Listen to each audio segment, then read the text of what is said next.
So we are streaming, but nobody sees it yet. But they will soon.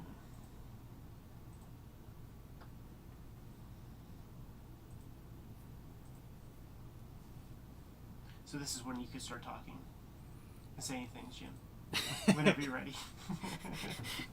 Good morning, everybody. Welcome to Cartoonist Kayfabe. You can start entertaining. To all the Kayfabers out there, hope you have your caffeine ready and handy. And what a week do we have in store for you guys today. I guess I can say our special guest coming up. We'll be talking with Rob Liefeld, going through New Mutants 87 and 98 is the plan. Yes. Two of the books that we both bought off the shelves, which is kind of remarkable with New Mutants 87. I know that was a low-selling book at the time. Can't remember why I picked that one up, but very excited to go through those with Rob, as Ed alluded to in the weekly. That's one of those books that, man, I just latched onto that art style, and maybe it does look like an art style that a middle school kid can draw. You know, people used to say that as criticism, but I kind of think can be very encouraging. So excited to talk to him. Other stuff that we're going to be doing today. We went through a couple of Richard Corbin interviews, and the more I look at Richard Corbin, the more I read about Richard Corbin, the more impressed I am by his comics and what he did. It's remarkable that he's such a singular creator, but we'll be going through those interviews and talking about some of that stuff. One is from Heavy Metal magazine. It was a 3-parter that Corbin then added a 4th part by writing to the magazine and requesting that they run his rebuttal. He wasn't happy with that one, but there's a lot of great material in there. So that'll be Corbin then highlight. Alex Toth. We're going to look at some Alex Toth this week. So should be a powerhouse of a week. Yeah. Some of the biggest real heroes in comics, the real tough guys. I've been thinking about the thumbnail and title for that video. And something with tough guys, I feel like might be might make its way into that title. Call it something about like in like 1980s and show like, you know, we're putting this out Saturday, April 1st. So with that in mind, yeah, it's the ultimate April Fool's video because there's no fool in it. Well, they're all fools, but I call it the top 5. Like, yeah. It hits a bunch of stuff. Yeah, the real superheroes in comics. Don't even yeah, don't tip your hand too much, man. And show off Punisher, show off Wolverine, like that type of shit. I've been wanting to look at some of those comics though, so it's good to finally get those under the camera because they are fun. That's the way to do it, dude. Like I got an expensive fucking book that I need to promote, and I need big videos, and almost anything can work, man. But you got to figure out the hook to get it to work, or else it just ain't worth it. I need to promote. With the Rob conversation, Jimmy, there are 2 ways I want it to go. We're going to use both issues for like 2 different factors. 2 different like lines of questioning will be had in there, and I did just send it to the Kayfabe audience, so the trickle will start to come in. Yeah, I think they're really good issues to talk about because 1, he's new. Yes. And 2, it's like he's drawing and basically writing. Yeah. And it's 1 year in. That's a lot of development. Yeah, there's a lot to say. You got a water, Jimmy? I do. Okay. So like the first conversation with the cable, if you pay attention to what he's doing, he's calling the herd in terms of the characters. So he's making adjustments and getting characters out of the thing that he just thinks are dead weight, and we'll get stories about that shit. And then with the Deadpool stuff, he's bringing in his own ideas. He's changing Cannonball to like what I think of as an iconic costume because like X-Force was so important to me and stuff. So like it's two different conversations to have. And then we get the Sven talk with that. Oh yeah, I forgot about that. That was a neat piece. He posted something this week too that fits in, and it's an unused cover to New Mutants 98. Yes, and then it shows up in Bloodstrike. Mm-hmm. Let me just get. I often think that Rob doesn't get credit for layouts like he should. Sure. Let me think. Man, if we keep talking with him, it'd be fun to go through X-Force 8 with him. Talk about changes Mike Mignola made. to his layouts. For sure. Talk about what he thought of Mignola's art at the time.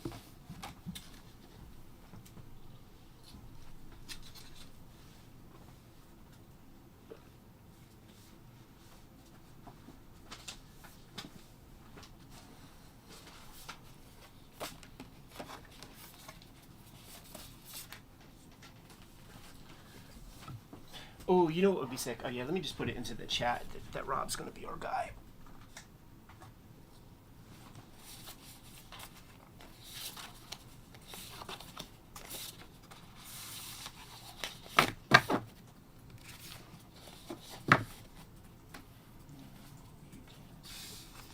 '87 and '98. You know what else would be fun is, oh my goodness. I got such a good idea. I'm not even gonna say it. Like I'm gonna just share it with you later. But you know what? I should write it down. It's too good. Find your notebook from this area. Yep. Man, I've been running multiple notebooks lately, and I hate it because I mostly work in the same spot. Mm-hmm. Like I'm not. They're all in the same room, maybe between desks or something like that. But then I end up having a bunch of crossover between the books, and it makes me. I'm trying to get back to one. I also have a small spiral bound notebook. Right? Yeah. And it's like my to-do list, like when stuff has something coming up or something I got to do that week or whatever. And I thought, like, for a record of your life, it's got to be years worth of what I've been doing by like one line items. Oh, that's cool. And then crossed out, the red line through them. You're a real Patrick Bateman, you are. Hey, man. I had Let me look at your business card. This is my business card. That's right, man. You know what, dude? Like I meant to say it. You should really print one of those up that's like comic book size, so that we can get the full image in there. Never happy with my print. My printer's color. Run it off at Kinko's. Yeah, that's what I got to do. Did you lock it in? Yeah. Okay. Good. Yeah. Oh, you know what? Hold up. Let me just go get mine with the $100 price tag to illustrate the point. Did you tell the people what we're looking at right there? If any of you guys missed out on the cartoon art of Alex Toth, great news. There is a paperback coming out later this year. This is one of those public service announcement videos that we do from time to time whenever we know something's coming and want to let everybody know if you missed it once, don't miss it again. Look at that shit, $100 price tag on that shit. That's funny. Bill. That is funny. Bill feeling bad about making money. That's yep. All right, man, get that composition. Maybe I guess you could just move it in there. Want me to hit it? Yeah, this isn't the composition yet. Right, yeah. I just need a record so that whenever it's recorded. Hello and welcome to Cartoonist Kayfabe. My name is Jim Rugg. I'm Ed Piscor. Before we begin, I want to remind everybody, we have a Cartoonist Kayfabe Patreon now. 3 different levels there. You'll get access to videos early, and at the King Kayfaber level, you'll get access to all the videos and the recording session where we talk about what's coming up, talk about guests that we're having on, and generally just talk comics all morning long. So check out our Patreon, see which level works for you, join us there. Also, we are working cartoonists. You can see our bibliography on the screen right now. Best way to support Cartoonist Kayfabe is to buy our books. My next book is coming out later this spring. Street Angel, Princess of Poverty from Image Comics. They also published Street Angel Deadliest Girl Alive. Between these 2 books, you will have all of the Street Angel comics that I have done up to this date. There's some extra stuff in Street Angel, Princess of Poverty, so pre-order that one now. Ed has some big books coming out this year. Hip Hop Family Tree, the Omnibus, is now available for pre-order. Over 500 pages, 140 extra pages, all of the Hip Hop Family Tree comics under one handsome hardcover. That'll be out later this year, but pre-orders are open now, and if you pre-order it now, you get a little bit of a price discount, so add that one to your pull list if you haven't already. Red Room Crypto Killers, the 3rd season of Red Room will be coming out shortly. This is also available for pre-orders. You can see this is the main cover, the Jim Rugg based on Rob Liefeld's Youngblood variant cover. Peach Momoko coming back to do her cover magic. Ed's variant Red Room Crypto Killers #1 cover and a sketch cover will be available in this first issue, which is out in a couple of months. But again, pre-order that one right now. The rest of our books include Hip Hop Family Tree, X-Men Grand Design, WYSIWYG, Plain Janes, and Hulk Grand Design. Grab those up wherever you get books. But today's video is actually one of our, I love doing these videos, Ed. This is what I call a public service announcement. Yeah.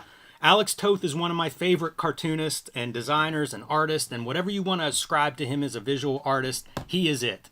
And IDW released this beautiful set of books, these Genius series. There were 3 of them in the series, and they went out of print very, very fast.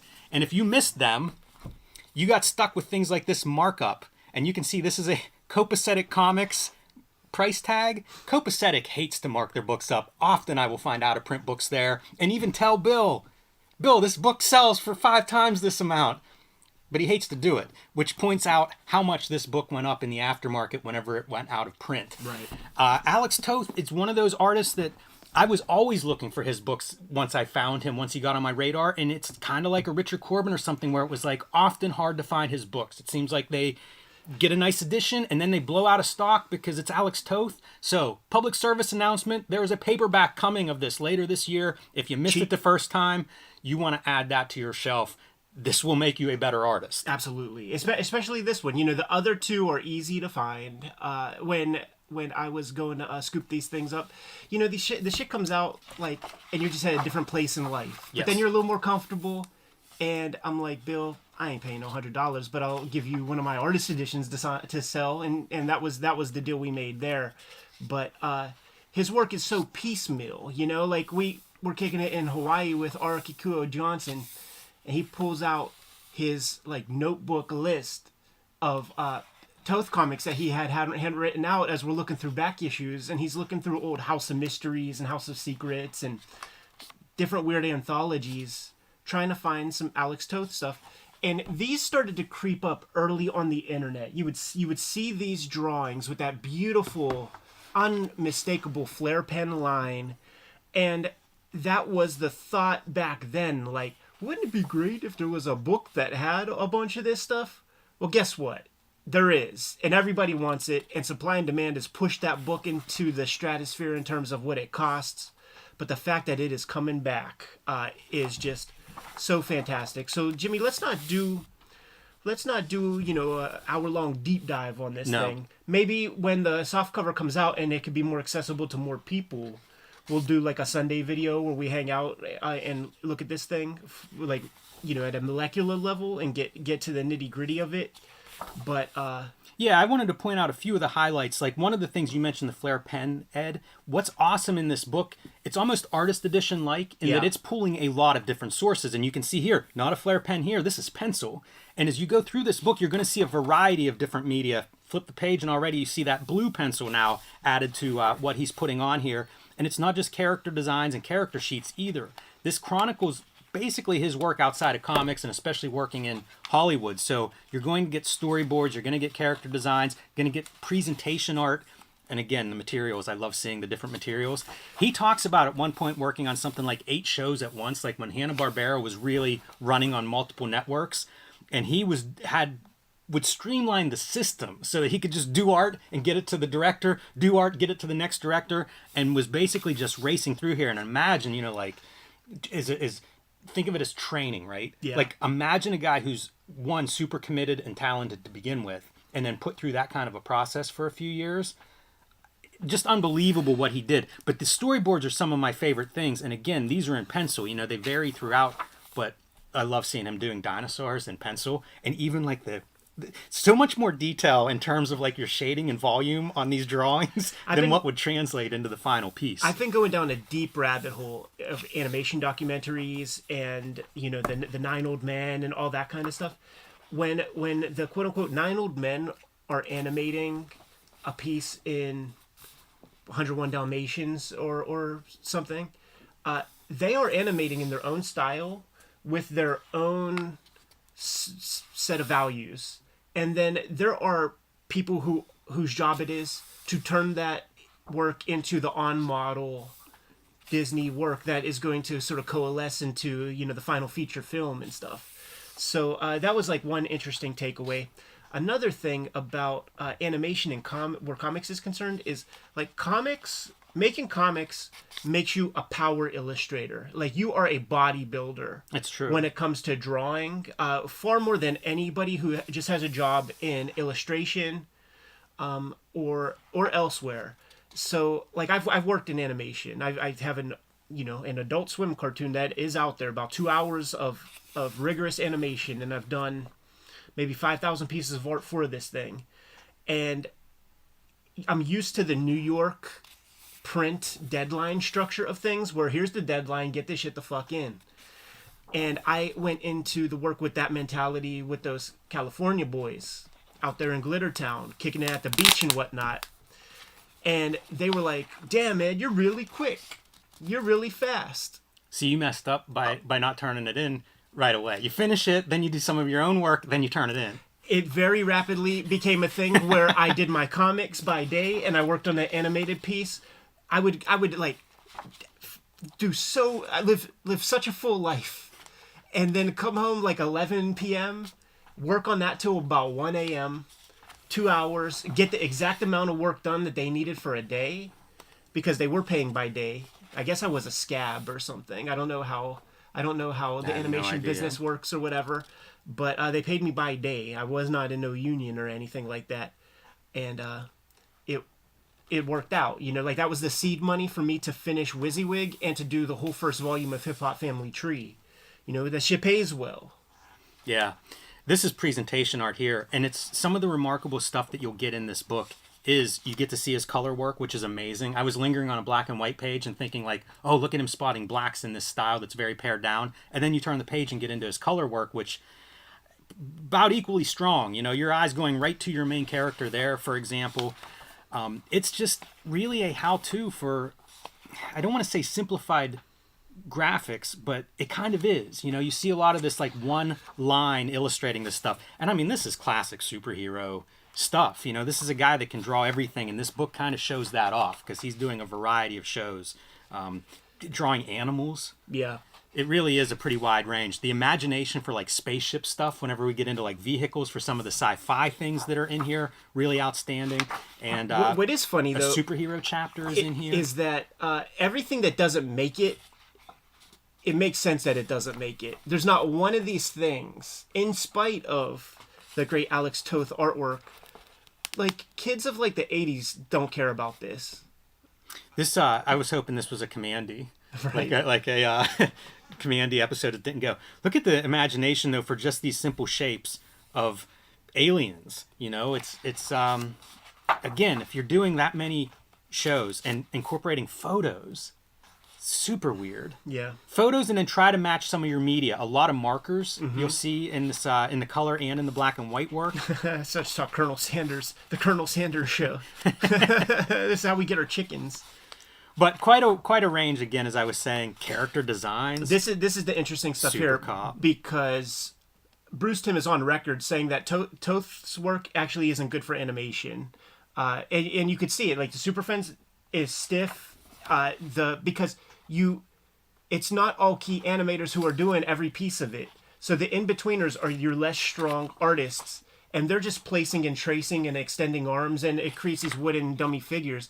It's Bruce Timm who kind of like distilled it down further to make it a bunch of shapes that everybody can understand much easier. Look at that for an environment. Yeah. You're not ruling off that perspective with one set of points. So much going into this stuff. These presentation things are so funny because, I mean, he is an old guy in the 80s for sure. And it's just like, there's nothing about that like a kid cares about. It makes so much sense that none of that stuff went. Even Thundar is kind of corny. Was Thundar Kirby? Was he involved in that? Yeah. But then it goes through the Toth filter. I like seeing this kind of stuff too, just for my own sort of, how do you do rocks? I actually drew rocks yesterday on a page. For some reason, harder to draw than they should be. They're rocks. Yeah. How hard should that be? And you even see, like in two pictures, you can see totally different approaches to rocks. That's one of those things that impresses me about Toth and about any of the great artists is they're just not phoning it in. Yeah. You know, you'd think you'd have shorthand for rock, except you see side by side on the same presentation, different approaches. Drawing all that like structure nonsense. You have a second media here of pencil, so interesting stuff. And the presentation in this book is great because you've seen thumbnails or, storyboards that are a quarter of this size. You know, like it's almost all different ranges of what you're getting in here too. And over 300 pages of pretty dense Alex Toth art. Yeah. So definitely your money's worth whenever that paperback comes out later this year. And again, I can't imagine someone who's making comics that wouldn't be interested in this. Absolutely. And I can't imagine someone who's a fan of comics that wouldn't be interested in some of this. Totally. So there it is, Kayfabers. The word is out. It showed up as a recommended thing in my Amazon. That's how I know that this is coming out, because heaven forbid any publisher lets you know that there are certain books forthcoming or whatever. What do you think of his Hulk, man? Pretty sick. Pretty good Hulk. I like that Hulk. It's a Trimpish Hulk. Also, that face of the Hulk, I can't place it. That's a Toth Hulk. You know, it's not a Sal Buscema or something that he's drawn from, so kind of cool to see a little bit of an original interpretation of that character. Love these weird colors that he's putting on here. I had dinner with Dean Mulaney several years ago, and we were talking about various books, and this Toth trilogy came up, and he was saying how it's one of his proudest books. And I can see why. It's some of my favorite stuff. It's actually the center of the shelf in my room. So That says a lot. it does say a lot. You know, I hold him in high regard, and these books are really a nice resource. So it's awesome that they're reissuing them in paperback, because it is a big, heavy, expensive hardcover. And I'm sure that a lot of people did not pick this up when it first came out because of that entry point. But make it more accessible. Keep spreading the Toth line to everyone, and keep making better comics. That's what this is to me. Props to Dean Mulaney. Like, just imagine how tough it must be to like clear licenses and things to even like have a book like this be possible. And I know that the cover's a big deal, so like this had to be a conversation to like get Space Ghost on the cover. Yeah, and there was an earlier Toth book called Toth by Design that reprinted a bunch of his animation designs, and because of those rights issues, that book disappeared. I think they weren't able to sell it all, and it's like $1,500 Yeah. to get one in the aftermarket. So like this is another one of those where there is a demand for it, and getting those rights cleared, you're right. Thanks to Dean Mulaney, IDW, whoever did that, because that would be a headache. Doing the work that we don't have to. Exactly. But you can support the work by scooping up these books, and it is for the makers out there. We got plenty of them. If you miss it the first time around, grab it this time around. This is not a paid advertisement. This is a book that we cherish and adore. Kayfabers, like, follow, subscribe to the YouTube channel. Hit the bell. We'll notify you when new vids are available. Join our Patreon. It's in the description below this video, and the King Kayfabers on our Patreon are watching us live stream record these videos, and they get all the videos before anybody else. But the vids are brought to you by the books that we make, and 2023 is going to be a big year. The Hip Hop Family Tree Omnibus is coming out later this year. You pre-order it early online, you're going to find it at a very big discount. 504 pages with 140 pages of additional materials. All this back here, that's going to be gold foil, man, so that the canaries are gleaming.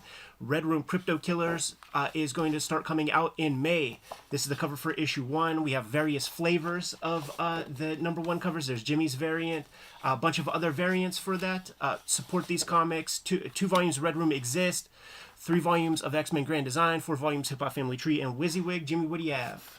I have Street Angel, Princess of Poverty, coming out later this spring. You can pre-order that one now. It collects all of the Street Angel material that is not in Street Angel Deadliest Girl Alive. This will be printed by Image Comics. These are going to look nice as a set on your shelf. So pre-order that one if you haven't already. You can also pick up Hulk Grand Design, available in a fluorescent green cover that you can't miss, oversized, as well as The Plain Janes, the first young adult graphic novel. You can also join me on patreon.com/JimRugg, where you can see a lot more of my comics and art, download out of print zines and minis, and see the next comics that I am making right now. How else can the people support the Cartoonist Kayfabe channel, though, Jimmy? Subscribe to the Cartoonist Kayfabe e-newsletter at the links below this video. You can also find Cartoonist Kayfabe t-shirts, merchandise, hats, mugs, stickers, and more at our spread shop. That link is also under this video. All great ways to support the channel. Given those marching orders, we'll be on our way. Make more comics.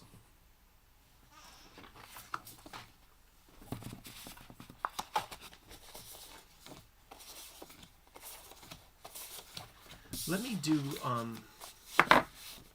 Let me do that Justice League, and let me do the Superman joint. Okay. And then I'll do a Rob. You do a Rob, and then whatever else. Let's do your Butch stuff.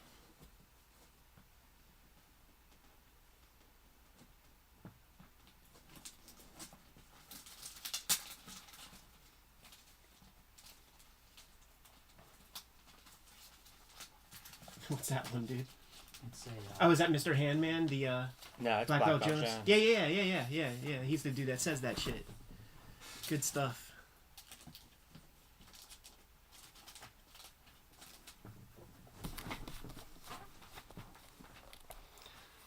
So, like, we looked at that shit. Yeah. We didn't look at Cyborg, really. I know you want to do Steve Seagal. Yeah. And whatever other Joey Jerkoff. Oh, yeah, the Chuck Norris shit. But then, we breezed through the other ones. I don't plan to look at any of these in depth. Yeah. None of them are very good. No. They're all novelty. Yeah. All right. Let's Hold on, I'm going to zoom in. Yeah, do it.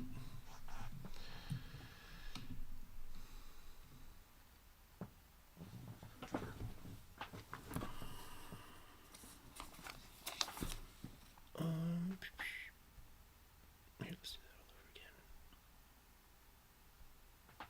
All right, good to go? Yeah.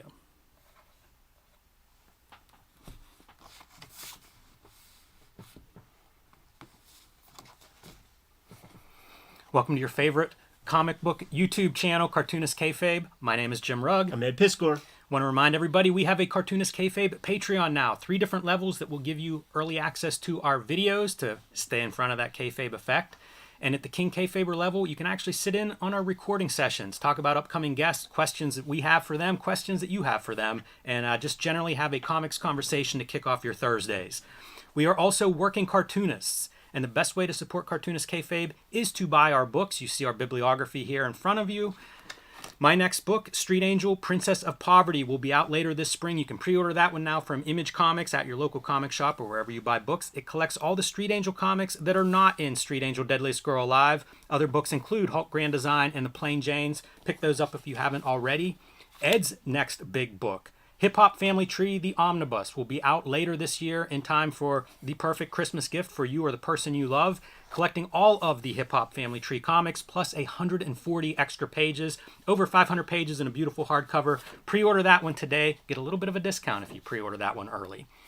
Red Room Crypto Killers, the 3rd series in the Red Room series, starts up in a couple of months. You can pre-order issue number 1 already, and that is the first cover, the main cover by Ed Piscor. There will be variants. This is my variant based on Rob Liefeld's Youngblood. Peach Momoko joining the Red Room Crypto Killers number 1 variants. Ed's variant and a sketch cover variant for everybody out there who has some sick idea that they want to add to the Red Room bloodletting. You can also find X-Men Grand Design, Hip Hop Family Tree, the Treasury size editions, and WYSIWYG out there as well. So we are looking at tough guys in comics, Ed. The biggest superheroes of the 80s. That's right.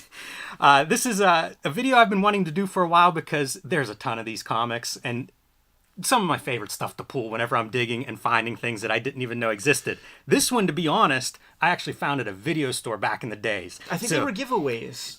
They charged me $0.25. We were trying to figure out what to pay for because it was in the front. You know, I would always try to scoop up posters when they take them down and stuff like that. And when Cyborg showed up, I saw this in the theater. So wow. It was the perfect Venn diagram for me of comics and trashy Canon films. Man, I wish Canon would have made more of these, but we'll give a quick flip through here, and maybe they overcharged me at $0.25. Yeah, I think it was a giveaway. You can see a few things here. One is the black line's not quite right. Things are kind of out of alignment here. So I wonder, who did they hire to make this? Because also the color palette's really unusual. It's a 4-color process, but it's colors that don't look like the typical 1989 Marvel. You know, I don't know if it is the 4-color process, to be honest with you, man. Like, when I see stuff like that, that's not mechanical tones. And when you see the shift, I think it was gray line color, to be honest. Oh, you could be right. It's very flat, though. It is, yeah, and you could do that, with good enough washes, good enough marker paper or something like that. But like, that is not. Look at that. There's no way that's mechanical. Reminds me of like Now Comics would have some like their Terminator or Terminator. Their Terminator series had that kind of like a bit of a weird look to it. When you get stuff like this, I do think that the makers of these comics were interested in making comics. Yes, and I say that because very often you'll get these kind of comics and it'll go to, John Stone and Cushing type company that doesn't have a Neil Adams but has Joey Jerkoff, who's used to doing highfalutin illustration, and they say, draw it in comic book style. Right. And they don't have the tenets of comic storytelling or know any of the rules. You'll see this as like the cabinet artwork for Double Dragon or you'll see that kind of illustration. I like that kind of illustration because it really points out the flaws that we accept as an affectation of comic books. But I do think that this person had aspirations. They have reasonably sound anatomy. Like they know where the musculature goes better than like those illustrators who have to draw in comic style. But it's just very, very crude. It makes me so sad that we don't have Charles Bronson and Michael Dudikoff versions of comics of this sort. And it's really set up like a comic with the ads and stuff placed in there every couple of awkward pages. But you can't have Van Damme in the late 80s and early 90s without Steven Seagal, am I right? Oh, man. So it's ballet versus Aikido at this point. Personality Comics presents. These are basically, they have, 30 comics of like these unauthorized style illustrated biographies. And they range from artists and subject matter as you might imagine. I love, probably the highlight for me is this image, and mostly because of this weird use of screen tones. Look at how giant that eyeball looks. Yeah, it's like a magnifying glass for a lens. This guy's using the Alex Raymond school of drawing. Like he's just took a bunch of images from Black Belt magazine. This to me is about what you can expect out of these kinds of publishers. I would put this almost in with like Revolutionary that was doing the rock and roll unauthorized bios. This is this is an After Mag. Oh, 100%, 100%. This is Steve Seagal, fucking badass, the best guy in his dojo. You realize you're lifting like the baseball image. Is it who calls his shot? Is it Babe Ruth that calls his shot? I mean, this is exactly it. Draw a baseball bat there, and you've got the exact photo reference that he's pulling from. This is completely an oddity. The whole fun of this for me is it's a weird comic. Yeah. It's the kind of thing that you might find in one of those weird. Is there a spread of like some like what other pieces are in the pantheon? Star Trek's a big one. A bunch of characters. You can see original crew number 7. That's a whole series of just Star Trek bios of these characters. Music was big. I've got a few of these. Bo Jackson versus Michael Jordan's amazing. And can you imagine how quick that would get shut down if you tried doing something like that today? Dude, like when I was a kid, you might not even remember this, man. There was a cartoon series called Pro Stars, and it's Michael Jordan is the basketball superhero. Bo Jackson is football and baseball, and Wayne Gretzky's the middle dude. And it's like the three of them beating up drug dealers and stuff. That's incredible because probably the height of these two is a little bit off. Maybe inverse those guys in terms of height. Gretzky would be about up to his elbow here, maybe. Totally. These are, I do enjoy these, and you'll find a wide variety of people drawing some of those things. Now we got this is going to be fun.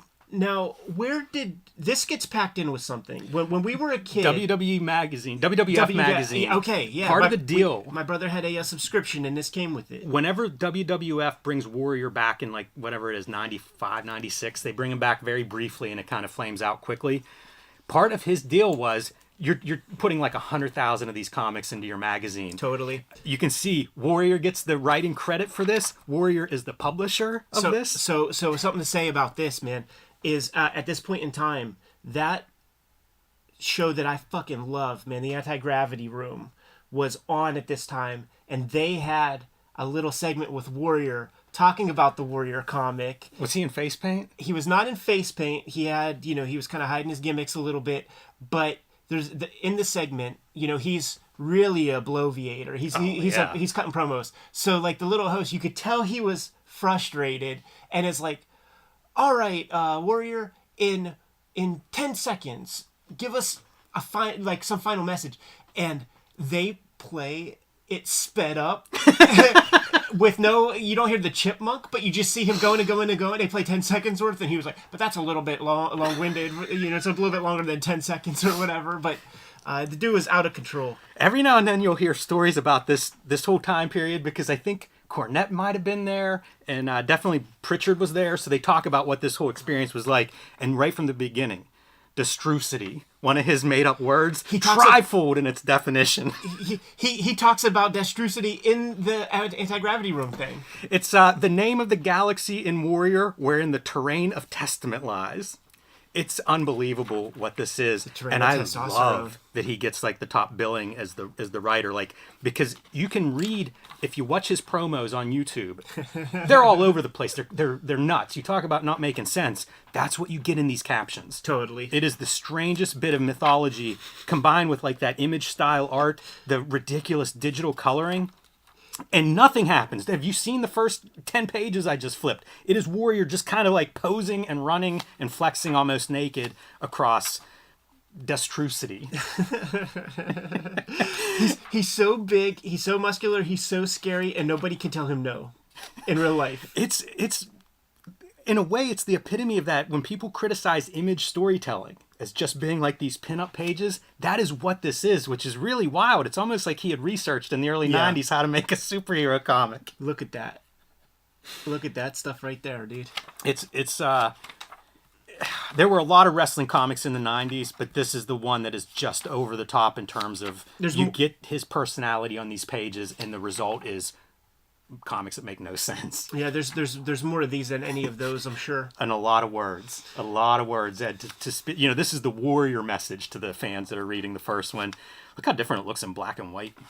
Little preview of, I guess, upcoming adventures, but he is just, it's absurd how big he is. I don't think they put any more out, did they? I don't know. This is the only issue that I have. Jim Callahan doing your pencils and inks, maybe trying to make sense of a story. It's quite a book. Getting paid, man. Quite a book, Ed.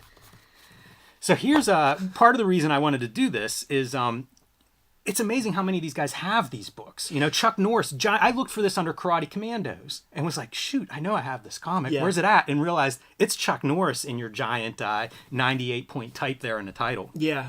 I never had the toys, but there was, I guess, a cartoon. Yes. And this is the Chuck Norris that you could buy. My cousin Ed Piscor, had all these figures. So that's what they're sort of going with. Yes. Do you have the issue? Like, we should probably flagged the sword fight.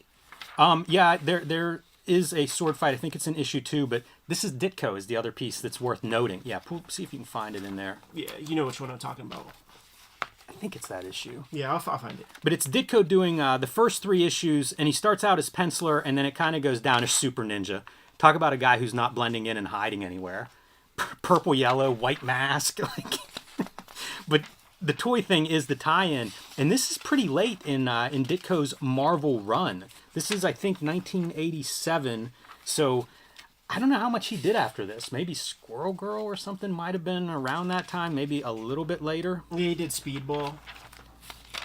But you can see this is a time period, like if you read the Ditko, that big Ditko book. It's the start of issue 3. You can read about what he was doing at this time and how various inkers would respond. Does that look like Hulk Hogan?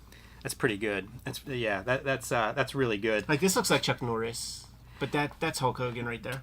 Keep these likenesses in mind, because we're going to see a Bruce Lee comic in a minute that has a bad guy that looks a lot like him. Here we go. To me, this is the age of Atari or like NES, and that's the way this fight is laid out right here. Actually, that's really fucking cool, man. You know what? I love it. It's practically wordless, yeah, which is super cool. And then I guess they're dueling with these wooden swords. Got to be careful. If you did a close up of this, it might be got to log in to watch it. Right? Yeah. You know, superhero fight scene is the sex scene. Yeah, amazing stuff. Boy, Ditko blonde, Chuck Norris blonde. It's a very weird look. It's so funny because like that sword fight stuff, it was made fun of in the past, but like looking at that, there's nothing wrong with it. No. Yeah, it'd be funny to pull out like the Frank Miller Wolverine miniseries and compare sword fights, because I don't know that this is particularly bad. Yeah, and it's perfectly filtered through the Steve Ditko vision. You know, 3 tiers. You get a little bit deeper there, but yeah, it's all there. So this era of Ditko, I've seen a lot of his pencils. The inker's doing almost everything. Yes. Yeah, and it would range kind of like who's the inker and how much do they revere Ditko? Yeah, because I would hear about Pete Craig Russell Yeah. and Rom like lobbying to get that job, and really that's one of those late Marvel runs of Ditko's that I think looks really good and is celebrated. But they're very loose. You know, it's by issue 3 it's called Breakdowns, and issue 4 I think Alex Suviak is actually the artist. It's it's real fun to look at too, because Ditko doesn't, he has to draw those 80s superheroes, and he doesn't understand, like, he must have just one piece of reference. So the one that I always remember is Rogue, and like the hair is a helmet. Yeah. It's like a hat that she's wearing with a stripe down the middle, like a motorcycle helmet, and the white stripe is, you know, right down the middle. So we did a video on this. We did, and I'd encourage people to go back and look, because one, it's Michael Golden, and like, he's kind of at the top of his game. You know, this is early or mid 90s, I suppose, but you know, you can see he's not doing any shortcuts in this. Got to be hard to do a likeness, but also a lot of emphasis on Jackie Chan, who does his own stunts. So you're seeing a lot of like big action set pieces, pretty cool. But the other thing that's great is in the back of all 4 of these issues, he goes through long time, well, at least for a while, art director at Marvel. So he would have been a guy who talked comics craft with freelancers, and you get some of that information in the back of each of these issues, which again, as Ed said, we have a video where we cover this in depth. I would encourage everybody, check that out. It's Michael Golden knows what he's talking about, so you can go in there and see a bunch of that. So Ed, I had to keep digging whenever it was time to do these action stars, and I remembered I had a Bruce Lee comic somewhere, I think. Val Merrick, Mike Barron, who everybody might remember from Nexus or Punisher stuff, and Malibu Comics. You know, it's 1994, and they are still trying to ride that wave from that early 90s speculator bubble. Look at our bad guy. See, remind you of somebody we just looked at in the Karate Commandos?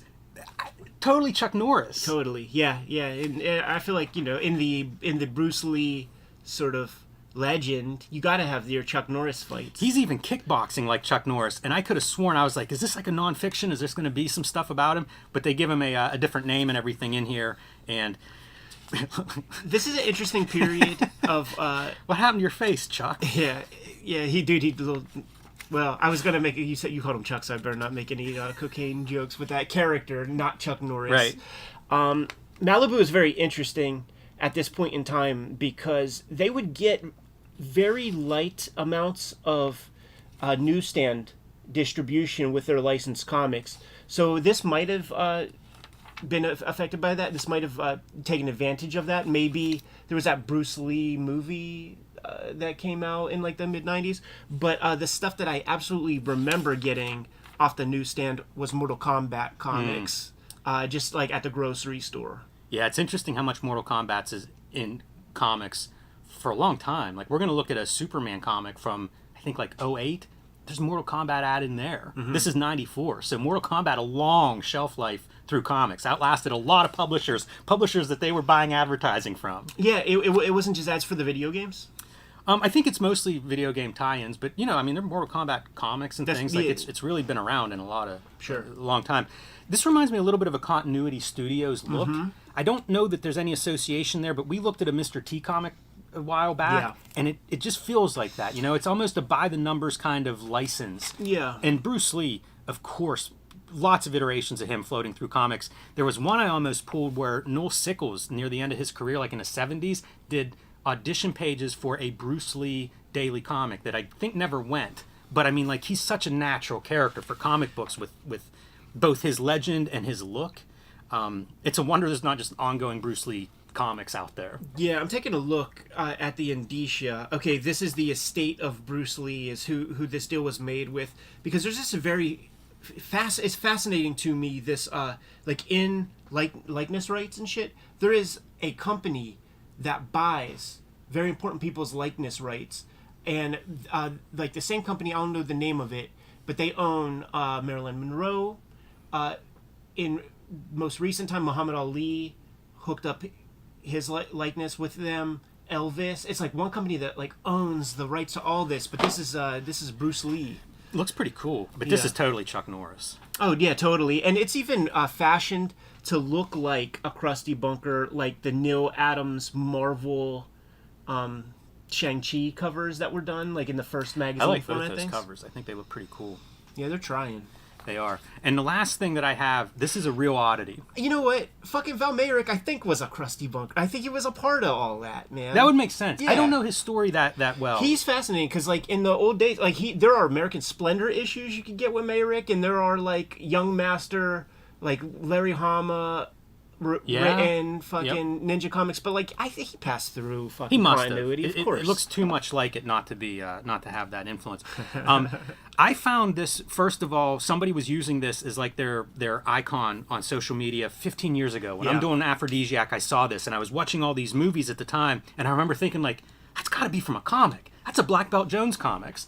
So you can imagine where I found this. One day Hamlin, dealer of the stars, shows up with about 20 of these that he found in some antique store, some movie prop kind of store thing. This was a promo, of course, for Black Belt Jones. It's cool. I love the two-color look. Very crude comics, although I like the sound effects and stuff like that. And it's just a giveaway that I guess was probably done at least some of the movie theaters, something like that. Because it only consists of these 3 pages, and then it becomes an ad on the back. But it's such an oddity, and I looked for it for years before I actually even realized it existed for sure. I love that the car's braking the panel as it's like speeding away. Very simple stuff. Even the screech sound effect works for me. But it's just a promo. Oh shit, this is cool. But I think it ties into like how much comics have been used, as promo items, as licensed items. Yeah. Going back, I mean, you can go all the way back into the early 20th century to find examples, but it's neat to see it tied into like action movies. Yeah, absolutely, man. So, dude, there it is. The top 5 superheroes of 1980s comics. All right. Sound good? Love it. Kayfabers, like, follow, subscribe to the YouTube channel, hit the bell. We'll notify you when new vids are available. Patrons get to see all of these videos before anybody else. If you join our Patreon at our King Kayfaber level, hit the link in the description below for that. But the vids are brought to you by the books that we make in 2023. It's going to be a big year, man. The Hip Hop Family Tree Omnibus is going to hit later this year. There's the cover right there. This is all going to be gold foil. It's hard to approximate that digitally in a printout, but 504 pages. 140 of those pages are not included in the first 4 volumes of Hip Hop Family Tree, so it is a great addition to your library if you already have those 4 volumes. Red Room is starting up again. Crypto Killers 1 coming to you in May. This is the cover that you get on the shelves, but a bunch of flavors of variants up there. There's Jimmy's, Peach. I did a variant. There's a sketch cover variant. It's going to be coming out on a monthly basis. There are 4 volumes of Hip Hop Family Tree. There are 2 volumes of Red Room out there, Antisocial Network and Trigger Warnings. 3 volumes X-Men Grand Design and WYSIWYG. Jimmy, what do you have? Street Angel, Princess of Poverty, will be coming to your local comic shop later this spring. You can pre-order that one now from Image Comics. Princess of Poverty collects all of the Street Angel comics that are not in Street Angel Deadliest Girl Alive, which is also available. You get the 2 books together and you will have a complete set of Street Angel. They'll look great together on your shelf. Hulk Grand Design also available now, and The Plain Janes, the first young adult graphic novel, is out there right now. What else do we have going on, Jimmy? Subscribe to the Cartoonist Kayfabe newsletter at the links below this video. You can also find Cartoonist Kayfabe t-shirts, merchandise, hats, mugs, stickers, and lots more at our spread shop. That link is also under this video. All great ways to support the Cartoonist Kayfabe channel. Given those marching orders, we'll be on our way. Read more comics. Mr. T could have been a part of that Tough Guy stuff. There's probably a sequel's worth of those books out there. Yeah. Other actors and personalities. I think Schwarzenegger has a bio, and I almost pulled Rambo. A Rambo comic? Yeah, Blackthorn did a Rambo comic. Oh, that's right. One of Yeah. my boxes. Yeah. But there's tons of that kind of. It's just another licensing opportunity. Like when kind of stuff. Yeah, whenever comics are doing okay, these guys will put their name to there's some shit.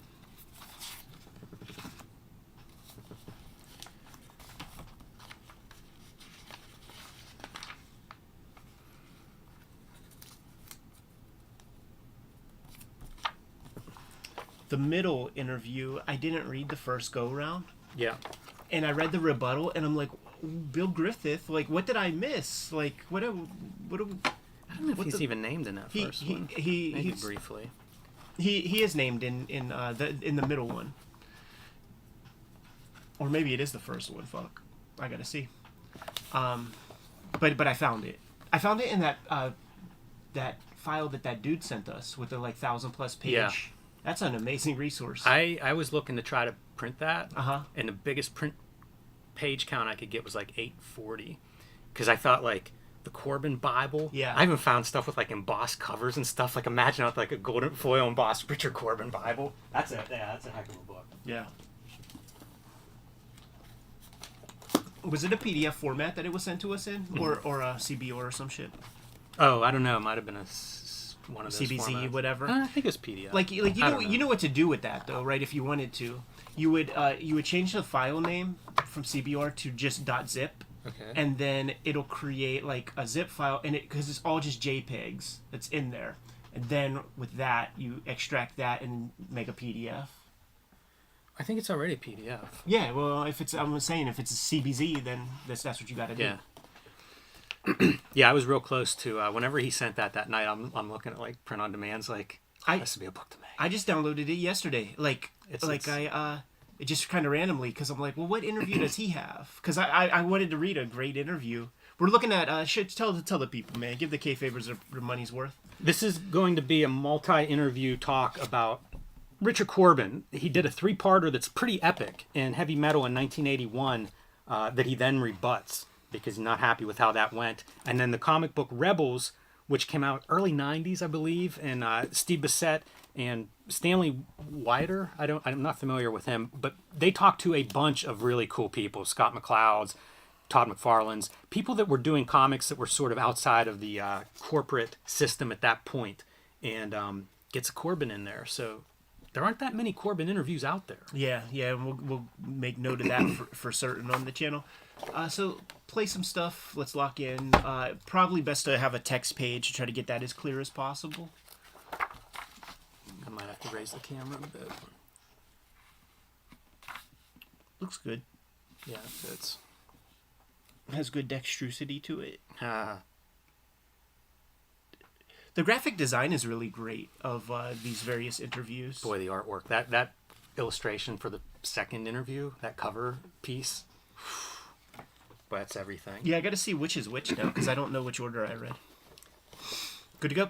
Oh, yeah, let me put it on there just to see. Man, that lag.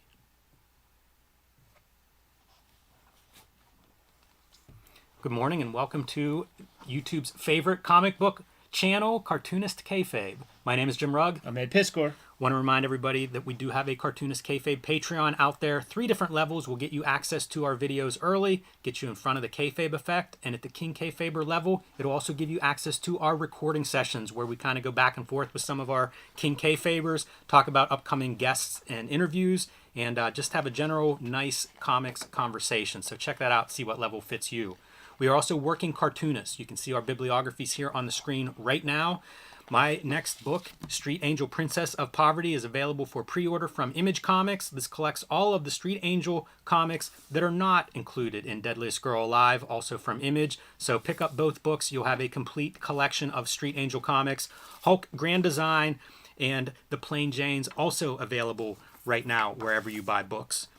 Ed has a big year coming up, starting with Hip Hop Family Tree, the Omnibus, available now for pre-orders, collecting all of the Hip Hop Family Tree comics, along with 140 extra pages in a beautiful oversized hardcover edition. Pre-order that now, get a little bit of a discount off of the cover price. Red Room Season 3 Crypto Killers will be starting up very soon. Pre-orders are open for this. You see the main #1 issue cover there. There are some variants coming out. I am doing a cover based on Rob Liefeld's Youngblood. Peach Momoko adds her unique flair. Ed's second cover, and a blank sketch cover for all the sickos out there who want to add to the blood pool around Red Room. There's also X-Men Grand Design, 3 volumes in an omnibus. Hip Hop Family Tree available in treasury size editions in a box set, and WYSIWYG. So pick up those books if you haven't already added them to your shelf. All right, Ed, so we are here today.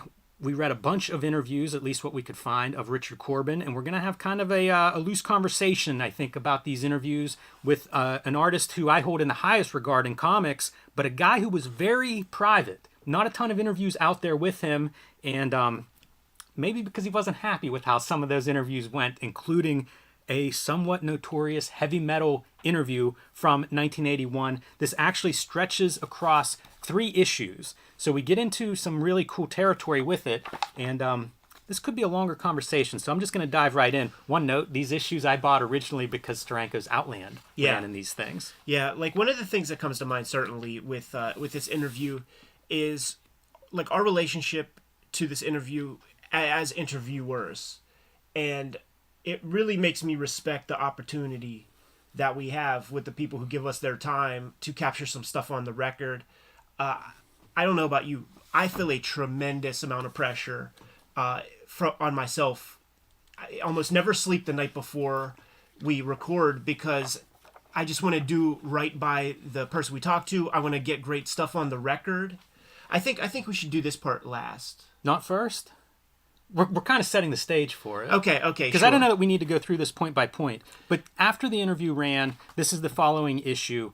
Richard Corbin wrote a letter in and said, please run this letter without changing it, because he was unhappy with the interview. And I was shaking my head when you're saying about feeling the pressure whenever we talk to these people. I was shaking my head in agreement. Yes, I know exactly what you're talking about. And, you know, we'll point out some of that as we go through the interview. Yeah. But that's what Richard Corbin is talking about here, is unhappiness with how this interview is conducted and how it is then transcribed. So he points out certain specific issues of like, this is wrong. Yeah, like let's cover that at the end, because we have two interviews in this thing, and you get the same basic general information out of him in both, pretty much, man. It's two different points in time. This is 81. The other one might be like 92 or something. So it's different points in his career. He's 40 years old here, but it's the extraction process and stuff that is just it's disrespectful. Richard Corbin's wife's chest comes into the conversation. I can't believe that. Yeah, like that dude should have got fucking where I punched in the came mouth. from, that would have been violent. Yeah, like it doesn't look right on the page. No, it doesn't. And I think that's a lot of what Corbin is saying. Is like, dude, we were joking, and then like I don't know this Brad Balfour. I know that he's credited as a contributing editor to this. I seen some stuff online. I popped his name in. He said expert interviewer or something is something that I came up, and he must have become an expert after this because says that he interviews rock stars around this time period, like Corbin refers to that in his rebuttal letter. And so I think that he just came in with a different approach in terms of Corbin's not trying to be a rock star. You know, this is a guy who is a hard-working artist, mostly by himself in a room. It's the opposite. And I think that, you know, it's oil and water, the way these guys mix. But there are good points in here too. Musicians, extroverted, and artists. Like there's parts where Corbin's talking about coming up, where when his family moved into a house, it had a kind of a big closet, and he moved a drawing board in there. Yes, like that's a guy that just wants to like be alone and make stuff. Right. First thing that I flag is this guy said that his stuff, not the interviewer, but from a different magazine review, that his comics were obsessed by sex, death, and violence. And Corbin's answer is all humanity is. Yeah. And I thought about that ever since I read this interview. It's such an interesting concept to think about. Those are like the big themes in life. You know, theme comes up in here. Some of these interviews that we've been doing or process things, you know, watching the Alan Moore masterclass,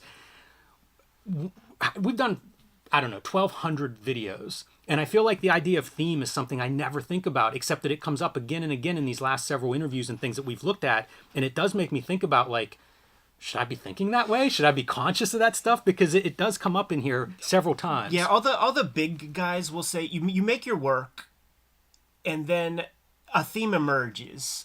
When people go in with a theme, we know comics where people go in with a theme and it just reeks of pretense and is shallow and is corny. So like you just make your work and then things happen over time. Talks about, you know, like the work is like your work is weird. They talk a lot about the exaggeration in his work, both the interviewer with questions, but also Corbin in sort of describing his techniques. Like if there's something different about a character, if their nose is long, it's going to be super long. And it kind of goes back to the idea of the way men and women are depicted, right? Super muscles, big sex organs. And it's Corbin saying, you know, emphasizing these differences. If it's a woman character, it's going to look like a woman character from super far away or up close. And it's almost a, an artificial pushing into the grotesque. And the interviewer pushes Corbin artificially into suggestions of like homoeroticism and shit, where they spend whole lines about the homoeroticness of and the potential latent homosexuality of Richard Corbin. It's really offensive stuff. I think that Corbin invited this guy to his home. Like I think that's in the letter that Corbin shows, and the guy saw Corbin's wife. So you invite this guy to your house, and the dude is an asshole. Like the interviewer really is kind of jerky. You do get a lot of good stuff out of Corbin over time, but it's not really with the help of the interviewer. See, the other thing is, I'm thinking of the Stan Lee video series, right? With interviews with Will Eisner and Harvey Kurtzman and Sergio and Bob Kane, like all these people that are, Sergio's with us still, and we have a shoot interview with him. But like, it was a tremendous opportunity to get these guys on the record, and you squander it. Yeah, it's so abrasive. Like, this is the very first part of the interview, and all of that stuff feels like it doesn't work. And now what? You've sort of put this artist on the defensive. Right. It is weird, because I've read stuff with Howard Stern talking about his process for interviews, you know, and Ira Glass and different people that interview people. And it just feels like, man, you're really taking a chance with this. And this is the Errol Morris and Terratron approach, where you ask, it's like negging, you kind of like neg and then shut up and then just let those people feel uncomfortable and start talking. You don't have to do that. You like pick your spots kind of thing. Like this guy's probably, I can imagine Richard Corbin lives a whole day without saying one word. So you got to make a person like that feel comfortable. Right. It says he's a sex maniac. And I think that's part of that joking around part, that once you read it in print, it can come off very differently. Yeah. I guess, we do have such a benefit of, the audio when we chat with our guys. But, man, I wish this audio existed. Like some of the Gary Groth Comics Journal interviews. That's it. Yeah, you're right about that. Like if you remove the voice and you remove the visuals, you really are left to a lot of room for interpretation and just cold text. And as like the editor and the person putting it together, and I'm sure all of the everything they talked about is not perfectly transcribed. There's more other stuff. The editor could help out, like Gary Groth will put in parentheses laughs, like the sex mania thing, like in parentheses you put, chuckles. Right. And then that lets you know that there's like a joke part to that he's not so serious, but that's not in there. Yeah.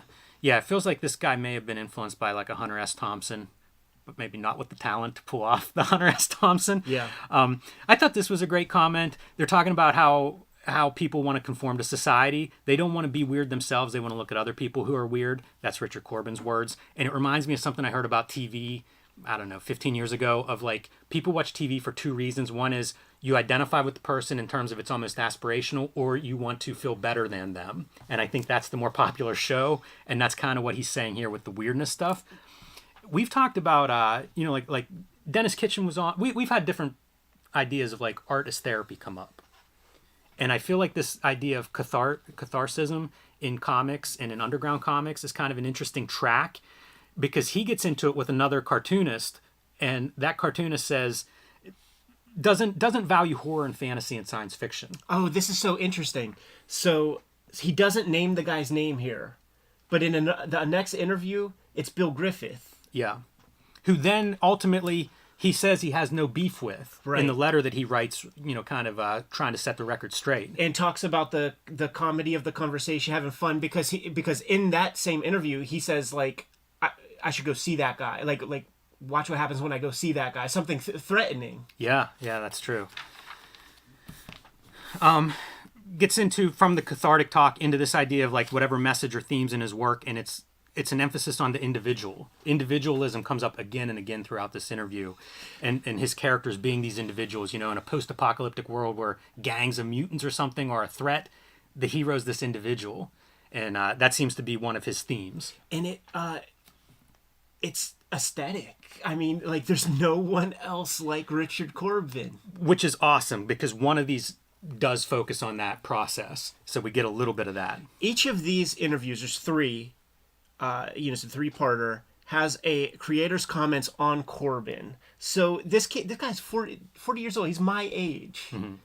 And it's Kirby, it's Mobius that do the first round. And Kirby's, I think, is so spot on. Yeah, it talks about him being a hard worker. His hero's a Conan type. And I don't think Corbin would create another heroic image if he could. This one fulfills his particular fantasy perfectly. That's an amazing quote from Kirby. It really is. Bad choice of black on dark blue. Real dumb. Not the best design in that choice. Heavy metal, notorious for that kind of stuff. Mobius talks about his figures, like his bodies and how sexual they are and stuff like that, but really like just his drawings and the beauty of his drawings. So a really great quote from Mobius and Jack Kirby covering different elements of Corbin's work, but praising it, of course. And a lot of this is about violence. And I mean, I guess his comics are violent, but they're not. When I think of Corbin, my first thought isn't violence. It's not. There are a lot of comics where violence is one of the top things I think, and I guess I recognize it, but there's almost a greater threat of violence, tone-wise to me than the actual graphic violence, even though there's some of that. I think the prowess he has with the human figure, like when you show an accurately drawn, muscular guy, like punches somebody in the face, it holds a different kind of weight. It's very memorable. All right. So part 2, here we go. Boy, these, going through these heavy metals, they're so impressive. Yeah, at this era. If we were to flip through the rest of one of these issues, we will. It is remarkable how loaded these things are, man. Imagine if you stumbled into like early comics reading and picked up like one of these issues, you'd be a fan for life. Heavy metal does really well for us, and we did the first 2 issues. We have videos of the first 2 issues. We should just do them all eventually, just like we did with Wizard. We should just go one after the other after another, like go through your collection, go through my collection. If we are missing one, I use digital. I just put that. We've done that before where we just had like an iPad sitting down there. But the first 2 years for sure, 3 years, it's they hot shotted. Man, they sure do. The talent on these pages is just unbelievable. I love this illustration. Might be one of my favorite Corbin illustrations. Everything is here. The lighting, the symmetry, the composition, the painting, just beautiful, amazing. Yeah. I could not be more impressed. And I look at it with very little airbrush experience, and I just think like, I don't know how you even make something like this. Yeah, I think it takes a long time. So it feels like you'd have to be just frisketing things off. That's what they do, like that's the whole... Unreal. Ballin said, the job isn't putting the color on, it's 2 seconds, but cutting your friskets and all that stuff. We get into his childhood through this part. Pretty, I hate to say unremarkable, but he doesn't have some defining like traumatic experience that puts him on his path. Yeah, right. And this Brad Belfort is like classic New York speak, where it's just talking about the dismal setting. Like throughout the conversation, insults the wife, insults the hometown that Corbin never leaves. Yeah, the Midwest. Insults. Makes allusions to the man's sexuality, all kinds of shit, and he's talking smack on his landscape, wondering like what kind of mind can be fostered in this area, yada yada. Talks a little bit about like having that art ability, but not really knowing like what do you do with that. Ended up working for like an industrial film production company for 9 years. And even gets into, because he's around 40 at this time, and I don't know if it's this installment or not, but he kind of reflects on, he feels like he wasted some time by being there for 9 years. Maybe should have stayed there for 5 years. He is working with Warren and Underground simultaneously. So they covered this. This is like early foray into actually being published and kind of what his plans were. Self-published some stuff and said that messed up on pricing. Yeah. That was a big problem. He said if they sold out the entire print run, the cover price was wrong. It wouldn't have made money. Right. So you can see there's certain business stuff in here. Like at one point he says, like the business thing is no friendships.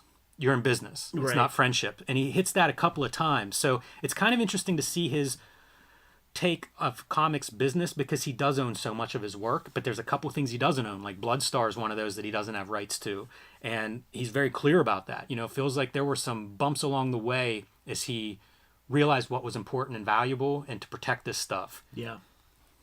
But the Warren stuff, Dennis Kitchen talked about Jim Warren having kind of a tough reputation, maybe a difficult guy to get along with. That comes up a little bit in here as well with some of the back and forth and changes that Warren would ask for.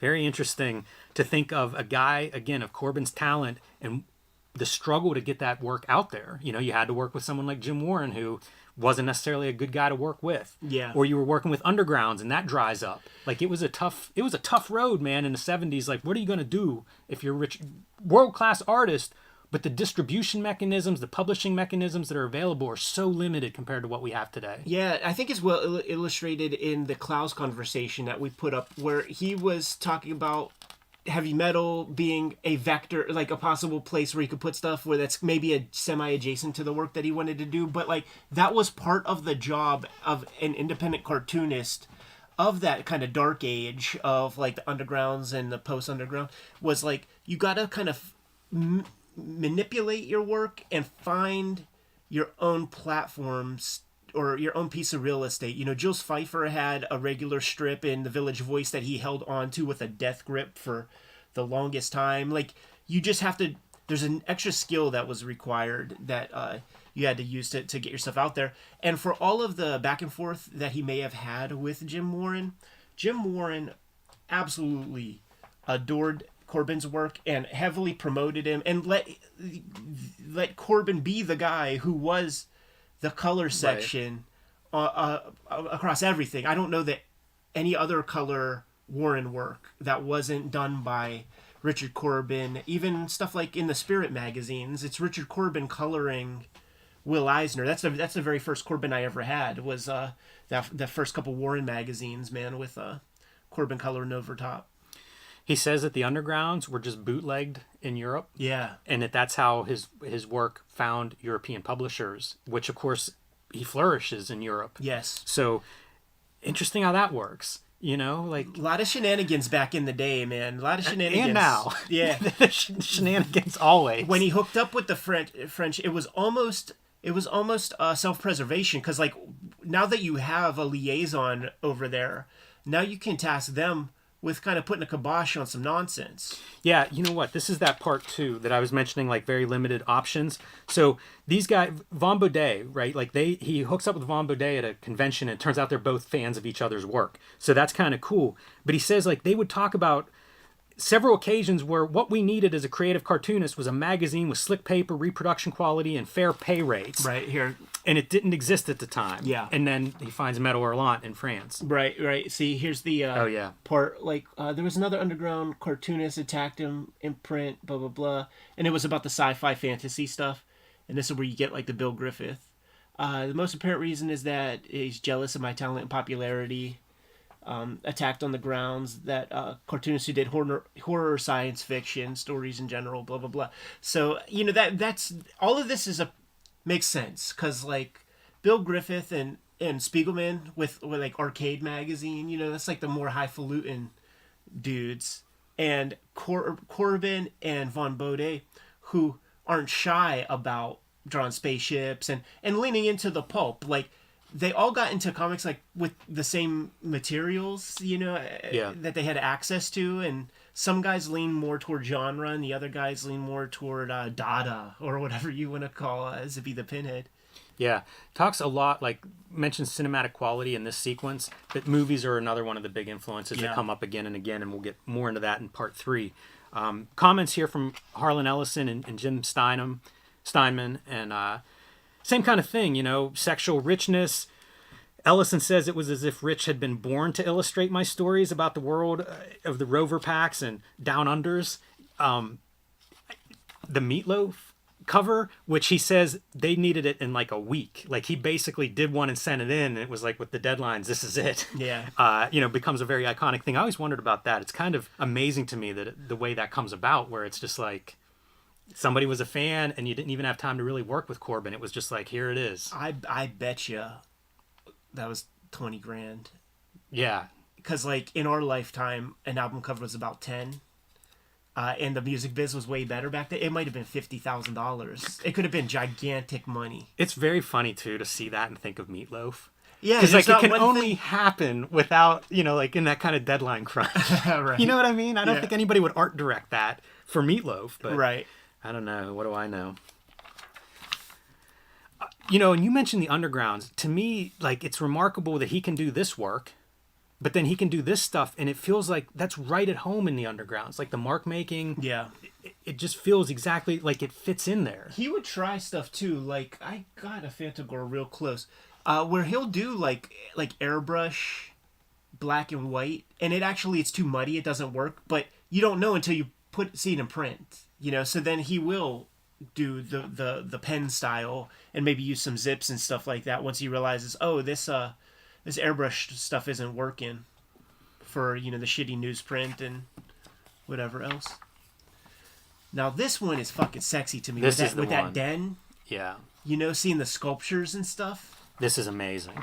Because it looks like his drawing. That is not an illustration. No. That's Play-Doh. And they talk about, you know, this is a clay model. They get into things of like actually photographing this stuff. He uses photo illustration in some of his story experiments. And he mentions that, like, how important the technical experimentation is, not just like with stories, but also in the art stuff. And I think that's how you get a guy whose art doesn't look like anybody else's. It was a value that he had and worked towards exploiting that. And in order to do that, you need a lot of time. So you can't be playing around. You can't take your wife out on a date once a week even. You need that much time to like work on your stuff. And you gotta just kind of have the balls, man, to woodshed and practice and kind of do away with the affectations of what we know comics to be. Like that, I mean, that's a mutant world face, you know, like we can recognize some of this shit. Yeah, he says there's a certain bodily proportion, the emphasis on limbs, hands, and feet. It's relevant to how I see the figures. The hands are emphasized because to the characters, they're the most important tool. Kind of love that. You know, it's certainly distinct in his art, but it's not something I really thought about too much. Here it is. I try to be inventive in every way, not only in the stories I do, but in the techniques I use. Yeah. And, you know, he invented a technique, his system of cover overlays, and he kind of lays that out, where he's essentially painting the color separations in with black to do, like, the color mixes and the values. Wild. Yeah, check our Dennis Kitchen shoot interview that we recently posted, because I asked Kitchen, like, okay, you print Fever Dreams up with that amazing airbrushed cover by Richard Corbin. What the hell does he send you? And from the sound of it, it's basically like, here are all the ingredients, which would be the films, and here is the recipe. Like, it's a science. Like, let's not be artful with this print job. Here are the pieces. Here's the order of pieces, because I think it's like darkest color on the bottom, and then here's how you print it. Yeah, it's I actually thought of a different coloring process that I plan to use soon. Yeah, now I'm me thinking too. of a story that'll fit the color process. Same. But it's so interesting to hear him discussing it, and it surprises me that it's not something you see widely done by others. And I mean, he is unique in a lot of ways, but still, you'd think there'd be a few people, disciples, Here's the that would thing. be really trying to, you know, keep pushing his ideas further down the road. We've been entering a comics education here on Cartoonist Kayfabe for almost 5 years, Jimmy. And we're embarking upon projects that we're going to be able to use that 5 years of education on top of our previous 20 years of experience. And there's going to be some good comics coming from our pens in the forthcoming couple of years. Yeah, look at these creators, Oliver Stone and Jim Steranko. And Oliver Stone starts with comparing Barry Windsor Smith and sort of the unique different direction he went, with Corbin being equally kind of unique in the direction he's going, pushing the visual style of comics. So that's kind of good. Steranko, I think, really gives a nice appraisal of him. Corbin, one of the artists, a true original who is still able to create the unexpected, even for those who know his work intimately. Remarkable in his ability to tie the tales of over and underground comics together, producing material highly acceptable to both. This still didn't happen in the late 90s and early 2000s. This was still a divide. Yeah. You know, so for him to do this in the 70s and 80s, like decades before it just became like reference everything, draw influences from all over the place. He was doing it 20 years before most of comics was working that way. Yeah, and really created disciples. But what's interesting about his approach is it's so complex, it's so tough to do, that his disciples are disciples almost in name only, in a way. Like you'll hear him being name checked, but maybe not aesthetically see the Corbin in people's artworks. Well, that's the thing. You could be a Corbin disciple and it could be purely based on story. Yeah. It could be based on nothing with the technique. It's he's made these worlds, and these guys that make worlds, like there's a lot you could be pulling from and consider a big influence and still ignore some other element of their work. Yeah. Talks about Roger Corman here, and I don't know if I think it's on this first page. He kind of goes through some stuff and talks about various like television, mythology and history that he's interested in, books that he's interested in, and I like seeing all that stuff. But Roger Corman, and his Poe movies are a big influence that he talks about for, a couple of pages worth of columns here. And that seems like an unusual name, and part of it is efficiency, something that Corbin admires. But I think that's more of, if I could apply it to my own work, you need that efficiency if you're not making blockbusters. Right. But he's taken in a lot from him. Old horror movies, of course, Yeah. as you might suspect. Yeah. And I think, man, if you watch some of that Poe stuff, the colorized joints, man, there might be some color. In the next interview, he talks about the way he describes his color is you play with the knobs and the tint and the hues and shit on your TV, Yes. and like that's what he's going for. And when he says it, you see it. Yeah. So imagine seeing a Corman Poe flick on a shitty cathode ray tube TV with the color all jacked. It has this color, for sure. This is one of his early airbrush paintings. I love it. It's so bizarre. Like the weird green creature stuff. And it's kind of overworked, like a young artist does. Yeah. I love it. It's great. Shapes, colors, very awesome. The ground texture, the terrain is, with all the frisket and all that stuff, like that's the most confusing part of it, especially if it's mostly airbrush, because like how do you cut that stuff, Yeah, I was looking at stuff like this where you get to see just your black and white, right? Yeah. And I wonder what all techniques he's using. Because obviously airbrush and masking things off is a big part of it. But what else is he doing? Like especially on the ground texture, some of that stuff feels like maybe you're just painting some of those harder edge lines on. I don't know, man. It's a lot to consider. Certainly not your standard approach to comic book art. And especially of that time period.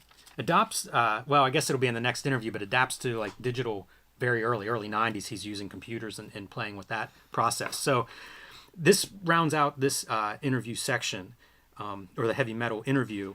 And I don't know if there's anything that we missed on his rebuttal, Ed. Anything else that you remember from the rebuttal that you wanted to go over? There's some of the stuff is very technical. Like there's a part where they're talking about a book with Gil Kane, and then they switch over to Bloodstar, and it's not clear in the interview. So there's some technical notes like that. Yeah. What I will say is that I am very comfortable saying that you and I pulled all the best stuff that Corbin talks about from that interview, but it was a long way to get there, and it could have been done in one interview, but we had to like really kind of dig into that conversation to get there because of just so much.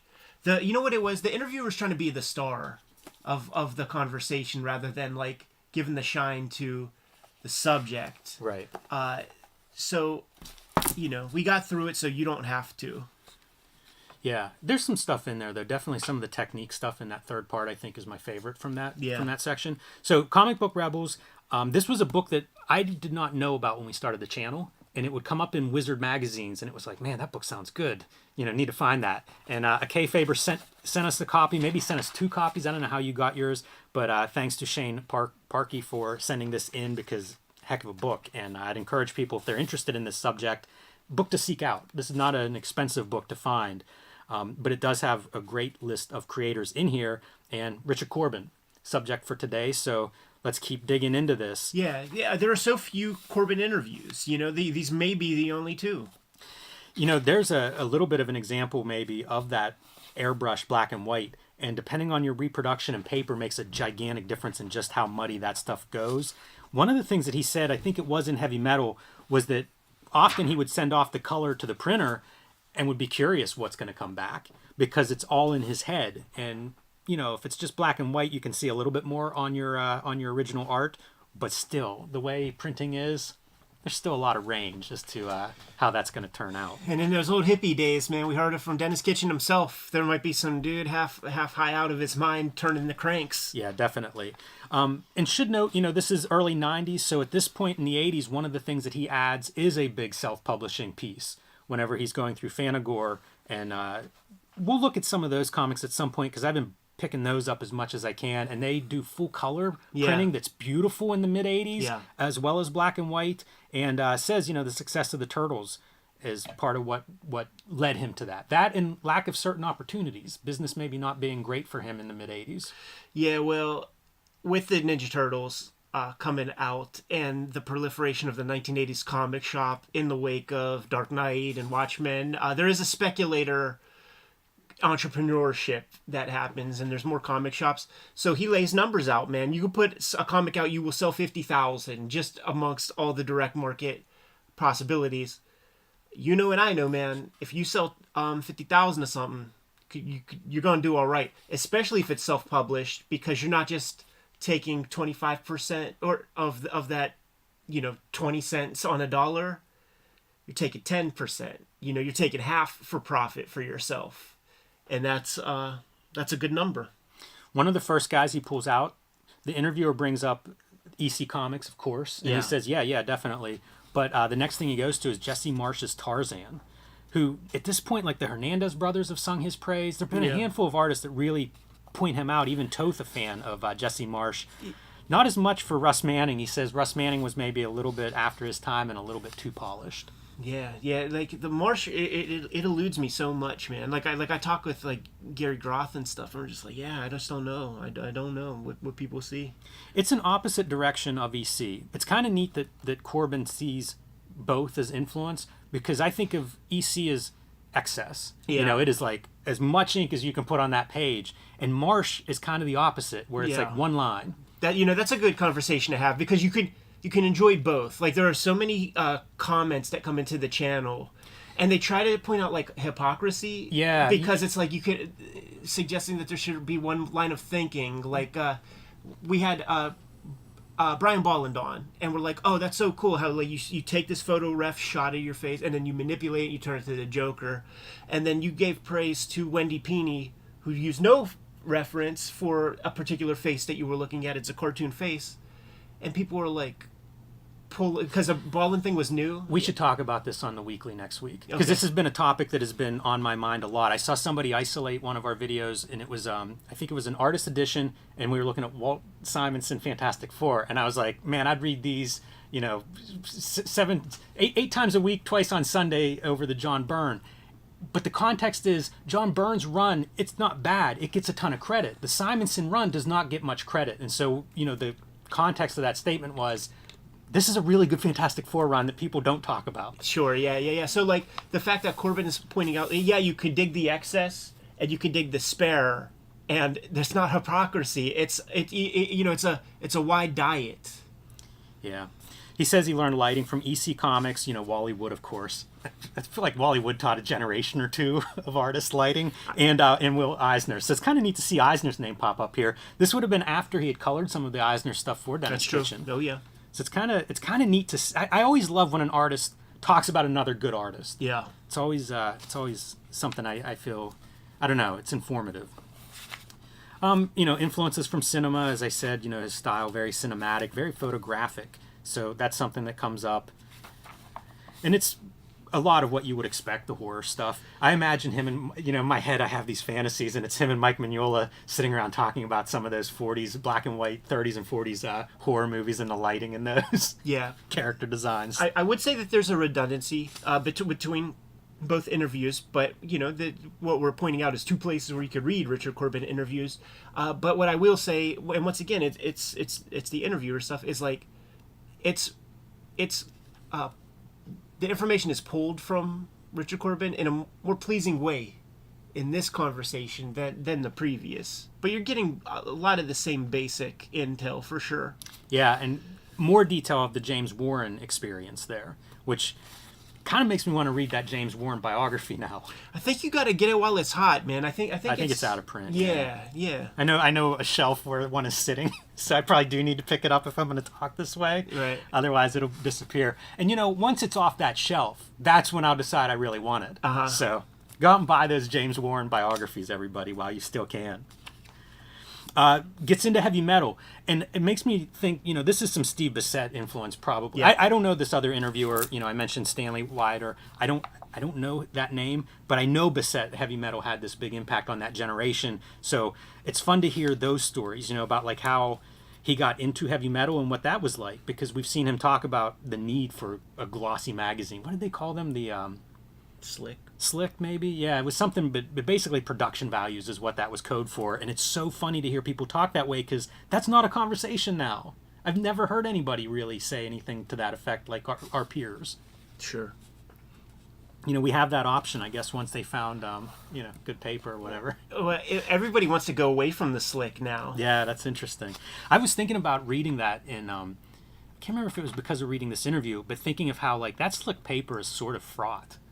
Because the old newsprint, everything sort of looked a certain way, and so your floor was not as low, Right. like you could do bad work, but it was still sort of had a charm of comic book.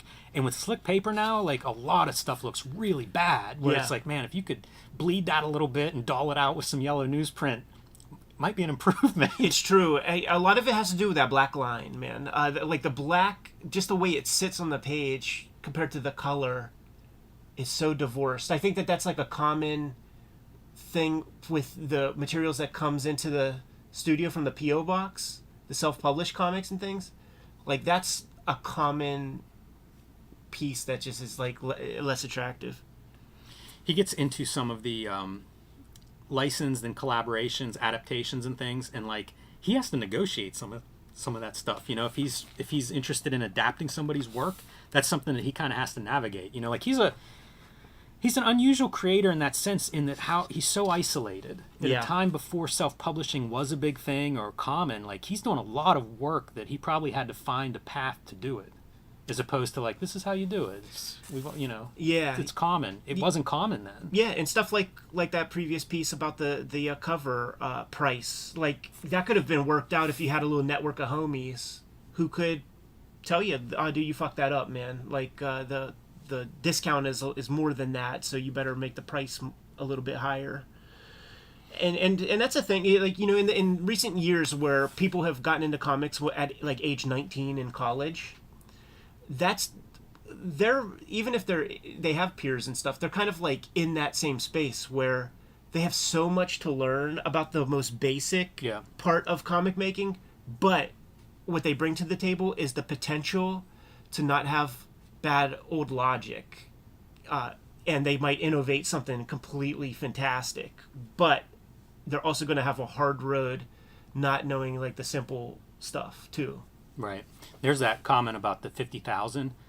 When we started self-publishing, again, every title would sell at least 50,000 copies. Talks about doing full color work, which is an oddity. Like we always say, 80s black and white explosion.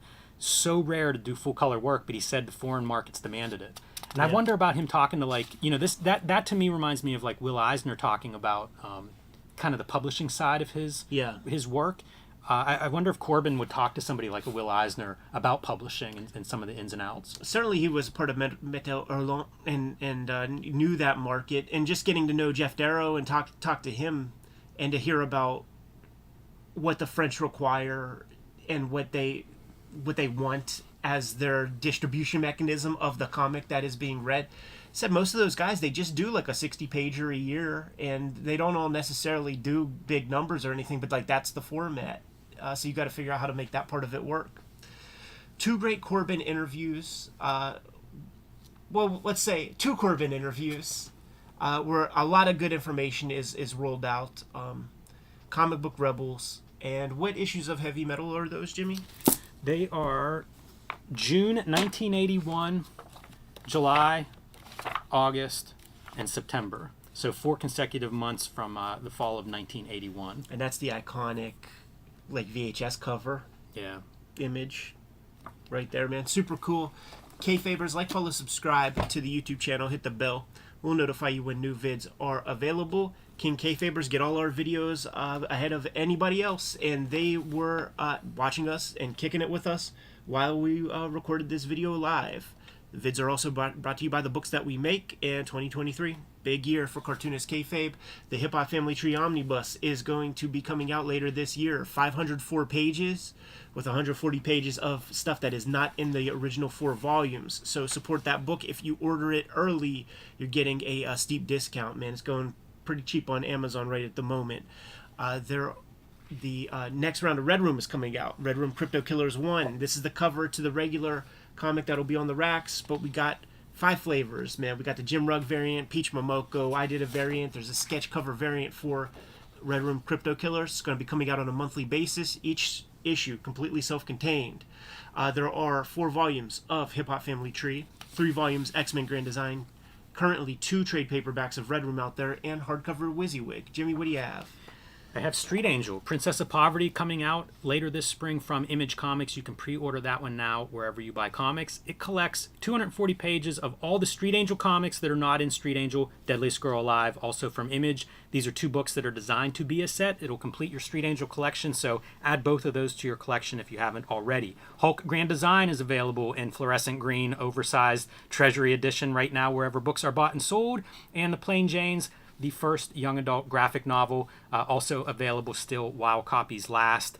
You can also join me on patreon.com/JimRugg, where you can see more of my comics and art, download out-of-print zines and minis, and you can see the new comics that I am working on and posting starting in April there. What else do we have going on, Jimmy? Subscribe to the Cartoonist Kayfabe newsletter at the links below this video. You can also find Cartoonist Kayfabe t-shirts, merchandise, hats, mugs, stickers, and more at our spread shop. That link is below this video. Great ways to support the channel. Given those marching orders, we'll be on our way.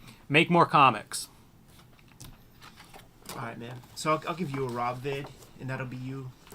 And then I got that Alex Ross joint. That was a real surprise.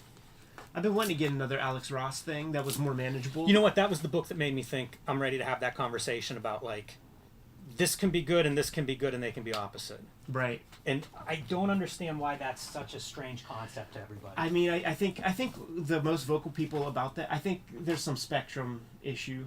Maybe, but it still is. Well, I'll be happy that we talk about it.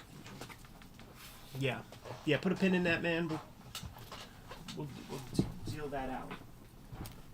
This is what we're going to be talking about. You guys know this book? Alex Ross always gets a pretty strong response on this channel, and I'll be honest, man, I pulled this one out of a bin, had no idea that it existed, and it's the template for his Fantastic Four book that we covered. Yeah. It makes me give that Alex Sinclair dude some props on the color.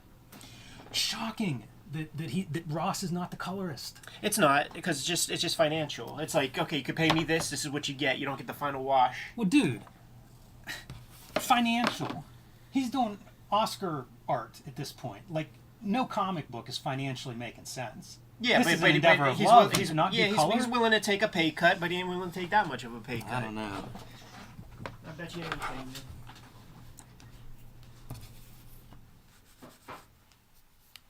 Same with the Fantastic Four joint.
in case you guys missed it, it's the Justice Society of America Kingdom Come Special Superman 1 is the book. That's a mouthful. That really is a mouthful. 2009 is the cover date. And, you know, we'll get into all the reasons why we're looking at this book or think the book is something that may interest people. But he's writing and drawing it. I think it's his first written book, and it's drawn, not painted. So, again, we did that Fantastic Four Abrams special, and this would be kind of stylistically maybe the test run for that.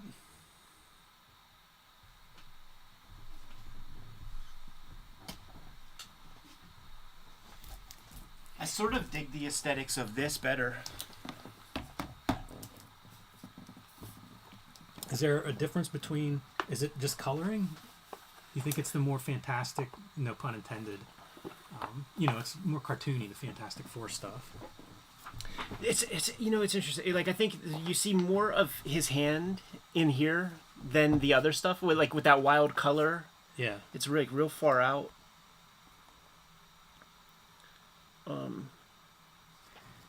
But it's not all peaches and cream with me on this one, man. Like, well, we'll get into it. We will. And I don't know if we even do this video if it's not for the back matter. The back matter's so good in this book. It is. It is. There's some funny stuff. Cause his Captain America and his Superman, they're aging, and it's like Gasoline Alley. Yeah.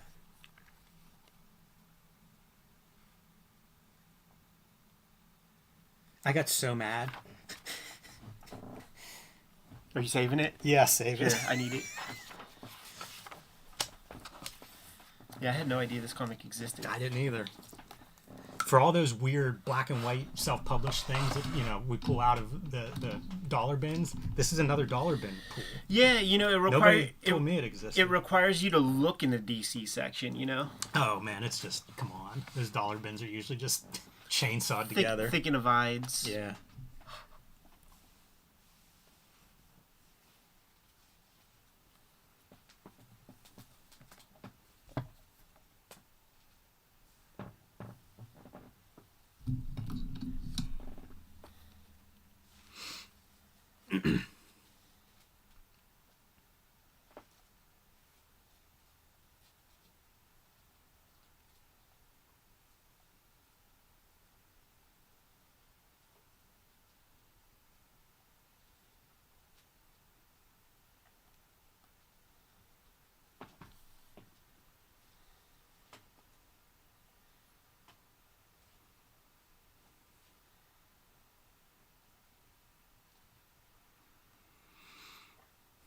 Man, I wonder if we said Corman and Corbin, if we conflated those two names. Maybe one or two times so people get it. My thing is not connecting with the remote. And I think it's a setting, but I can't even find the remote in here anymore. Maybe it's this. Oh, there it is. Cool. Yeah, that was it. Just got an email from Eric Reynolds because I got some Red Room Gore Gallery stuff, some good Pumpkins cosplay from people to go into the issues. That's a favorite of the cosplayers.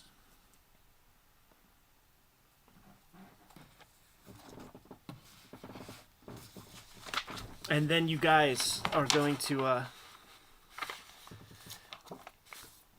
guy's name is Kurt Burdick. Let me see if this is on here.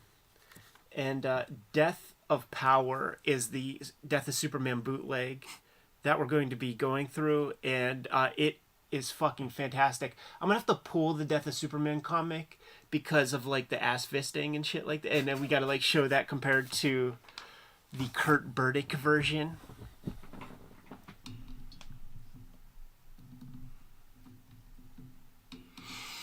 That'll be a fun book to talk about. Yeah, it'll be huge.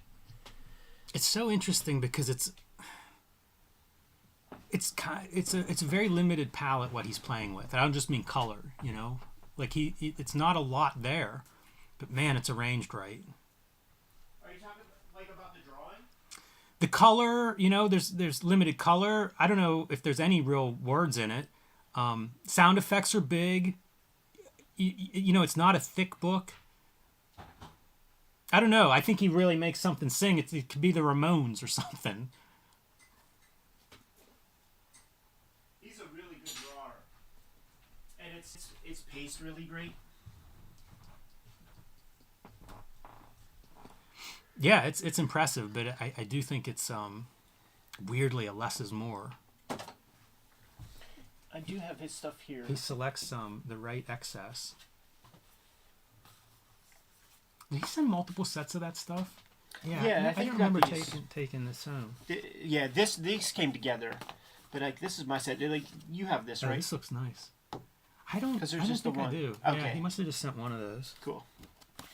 I'm glad you had it pooled though. Yeah. I think, you know what, it might have been that where like I just put this is this is nice looking. But it's similar in that it's that limited palette. I think that's something that more cartoonists should try, especially if they're doing everything themselves. I think this one's his money, like, where he's putting most of his energies. Wow. Yeah. So we'll show these bits off when the time comes.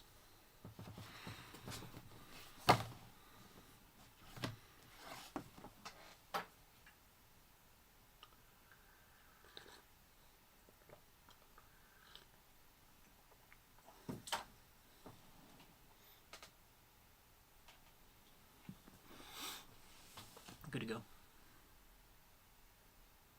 I locked them in, I think. Mm-hmm. Oh, what the fuck is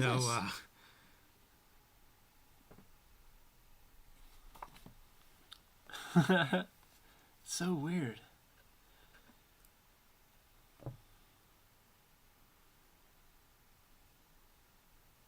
Something is happening here, man.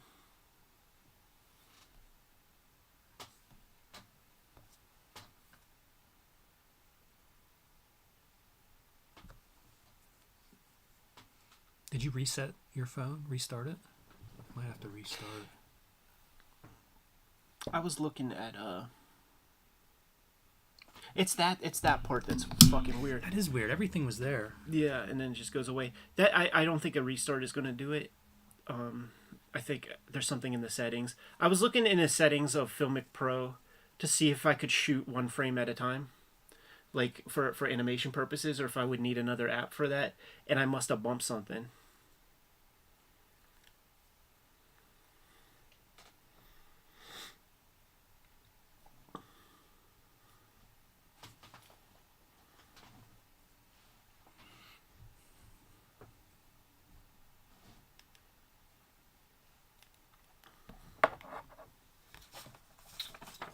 While this is getting situated, show the guys some stuff. Tell me when it comes back on. Oh, never mind. Never mind, guys. Coitus interruptus.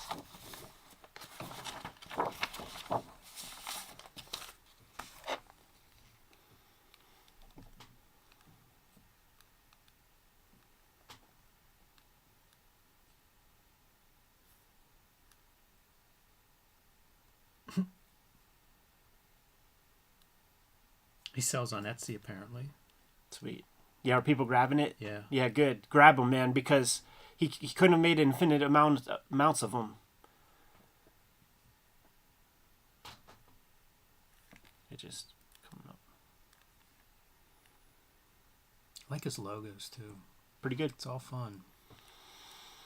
That heavy paper's so weird. It's good. I think it's like Zagus type shit. That's what I was going to say, that first couple issues of Copro. Yeah. I guess he still might use a heavier paper. Not probably this heavy, but... Okay, so...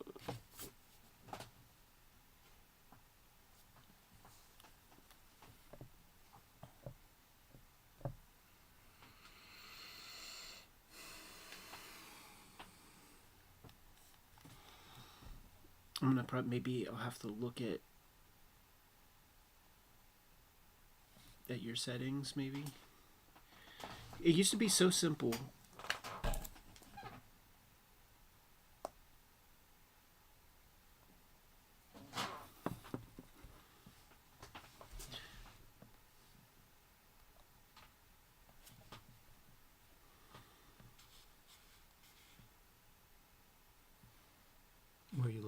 device. Oh, yeah, I'm just trying to figure out where the remote...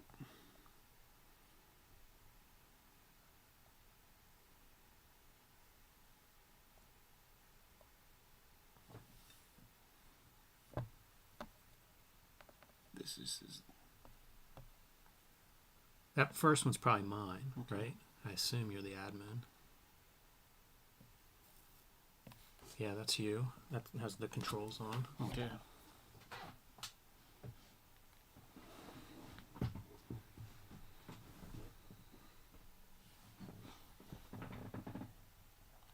This is still different. Like, this is different on my end because there's no controls. Like I'm not going to be able to measure time or anything on this top thing. Like, you know how usually sometimes you would have to like turn it off when it's like 20%. Like that would be a fuck up for me. It's not gonna be a problem this week, but I gotta just figure that out.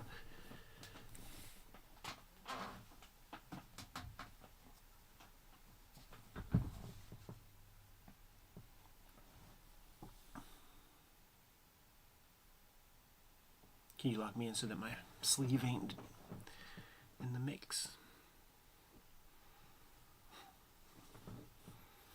You ready?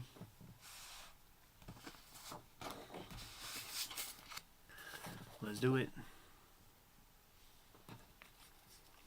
Welcome to your favorite comic book YouTube channel, Cartoonist Kayfabe. My name is Ed Piskor. I'm Jim Rugg. We're going to be talking about a pretty interesting comic today that I had no idea even existed. But first, support our Patreon. It helps keep the channel going, and King Kayfabers get these videos before anybody else. Completely mitigates the Kayfabe effect. This might be a semi-Kayfabe affected book. I bet there's a lot of copies, but they're all going to go pretty rapidly. I'm just going to start over. I always fuck up the start. All right, Jimmy.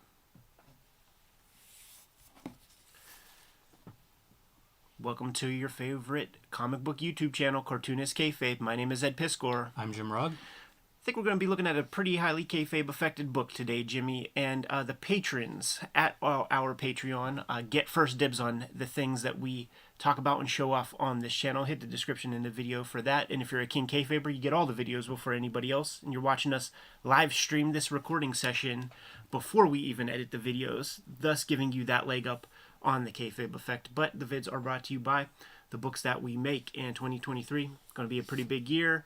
The Hip Hop Family Tree Omnibus is coming to you in 2023. 504 pages, 140 pages of additional material that is not in the original 4 volumes. We're starting the next round of Red Room. Crypto Killers is the name of this season of Red Room Comics, and you're looking at the newsstand cover of that issue of Red Room. There's the Jimmy cover, Peach Momoko. I did a fresh variant, and there is a sketch cover.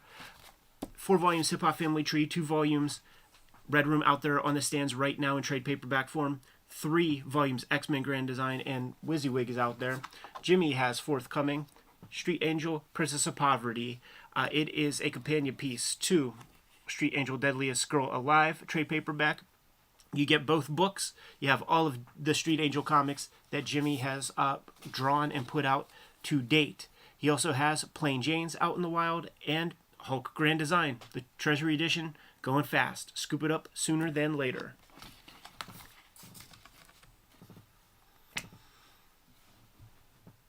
Now, Jimmy, we know plenty about comics, man, but we don't know everything.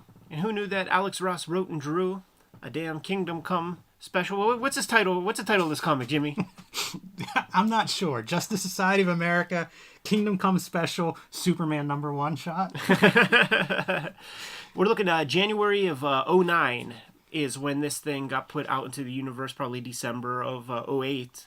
But it's written and illustrated by Alex Ross. And key note there, illustrated does not mean painted. Right. Yeah, he didn't go full finishes. But Alex Sinclair, who is a colorist I'm pretty critical about on this channel, I think he does a great job capturing the Alex Ross palette and sells you on the idea. It feels like an Alex Ross comic. It's really interesting, and part of what interested me in this is we looked at that Fantastic Four Alex Ross Abrams book. Go check out that video if you haven't already. And again, it's Alex Ross drawing rather than painting. And I actually prefer his drawings. You would catch them in the past in things like that Awesome Comics source book has a bunch of his drawings. Sometimes it'd be a cover drawing. And I was always impressed by his drawings. So now that he's drawing comics, it's very interesting to see. I don't know, man. It's interesting to me that a guy who's as successful as he is as a painter goes into the drawing, and I think it speaks to his love of comics. It does, yeah, sure. Like, this is, his passion and stuff like that. If he went to do the color on each of these pages, he probably wouldn't have the couple hundred hours it takes to do his Oscar artwork or whatever. Pretty reserved, some of the color choices that Sinclair makes. Like, you look back here, and it's just flat. And I like that. I wish more colorists would do that. If you want to render a little bit, render your foreground figures, really make them pop. But then use some restraint in different levels. On top of what Alex Ross does, he comes from the illustration world. His mother was an illustrator, and there's a lot of back-end comping that illustrators do that doesn't get seen. And on Alex Ross's YouTube channel, at least in terms of the Fantastic Four, he did color roughs for everything. He just doesn't want to take, or they can't afford to give him the loot to, like, take those hours to, like, put that final piece of the color. That might be the most laborious part of the process for him or something. He also does a good job, especially in this spread, of saturated primary colors in your foreground, which, again, I'd love to see more colorists do that. Yeah. And I imagine there were a lot of conversations between Alex Ross and Alex Sinclair. I do too, because Alex Sinclair don't take these lessons to his other stuff. He just doesn't. He just doesn't, man. There's a lot of lessons to learn here. Mixing the lore, right? Like, he's taking the DC universe as we know it, taking his Kingdom Come universe, and mashing them together. Both Supermans, you just seen them interact. So now the Kingdom Come Superman is in DC proper. Right, and hanging out with the Justice Society characters there. Yeah. I was trying to think about, like, this is a subdued comic. For all of the hyperbole, and I started to think, like, what is Alex Ross's style to me? And to me, it's like, it's hyperbole comes to mind. You just want to see him. You don't want to see this in Alex Ross. You want to see the costumes, and you want to see the bombast and the over the top stuff. But he's making a comic where you have to go through this to get to the other joints, man. Yeah, it's interesting that it does. Maybe it doesn't suit everything. All styles. Right. You know what I mean? Like, one of the topics, and we'll probably talk more in depth in the near future about this, is this idea that there are these other approaches. Like, I enjoyed this comic first, I'll say that. But I don't think every comic should be made this way. Right. And I enjoy Charles Schultz, and I don't think every comic should be made that way. And that's a wide spectrum. Yeah. So it is interesting to see, like, how some of this stuff works. He also painted a Sandman Mystery Theater annual short story, and I have that, and it might be worth looking at because it's, again, taking, you think of, like, big gods, the superheroes as gods, as Alex Ross. It's a black and white, like, 1930s set tale, a street level. So, it is interesting to see him kind of exercising his style at these different settings and moods and things. Look at that. Here's Johnny face right there. Yeah. I think I know the reference for that bit right here. Love that panel being all busted up the way it is, too. Totally. There's such great stuff. Like, good retrospective panels. You could tell in the sepia. Notices the screen cloud at the bugle. And with his the information that he has in his life experience, that cloud is Joker doing some wild shit, man. And we see him bringing this paperweight down. That pays off a little bit later, but it's a different time and place. And this is like some Luthor fucks trying to do away with Superman with some kryptonite. But I guess we got to do Kingdom Come to figure out, like, why kryptonite doesn't affect this Superman. I don't want to give anything away, but I just picked up a new Kingdom Come that has great stuff in it, like extra back material. It's kind of like that Arkham Asylum, like 15-year edition or something. I love how we get that one glimpse of green cloud on the page, last panel before the page turn, and now we're in that environment. Yeah. And also, this alternative universe Superman losing his mind, which we're going to see as the story unfolds, why this is so significant to him, seeing this green cloud, but it calls to my Hulk in my mind. Sure. Something triggered this Superman. Yeah, he's wild, dude. Like, he's going ham. He's knocking dudes out of buildings. Yes. Letting them fall to their demise. This is pretty sick, dude. Because, like, now we get the palette change. Like, you create a hole, and then it communicates the dissipation of all that gas. I also like him trying to figure out some of these visuals that aren't necessarily, I have a model that's well lit and, photo reference. Like, how do we represent some of these things? It's cool to see an artist doing that. Even this, man. Nobody in superhero comics does this. Right. Where you have the jacked up sidewalk when the dude lands with something heavy.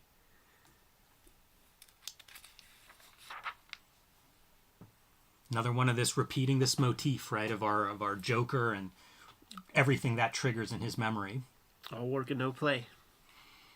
And what happens? Real Superman, our Superman, shows up to be like, dude, you're going to kill those guys. And what's he do? Just swings wildly at whoever tapped him on the shoulder. Right, but realizes the folly of his mistake. Oh, damn. But then when he goes to check out proper Superman, see, Lois is alive in this universe, man. And Kingdom Come guy is making note of that.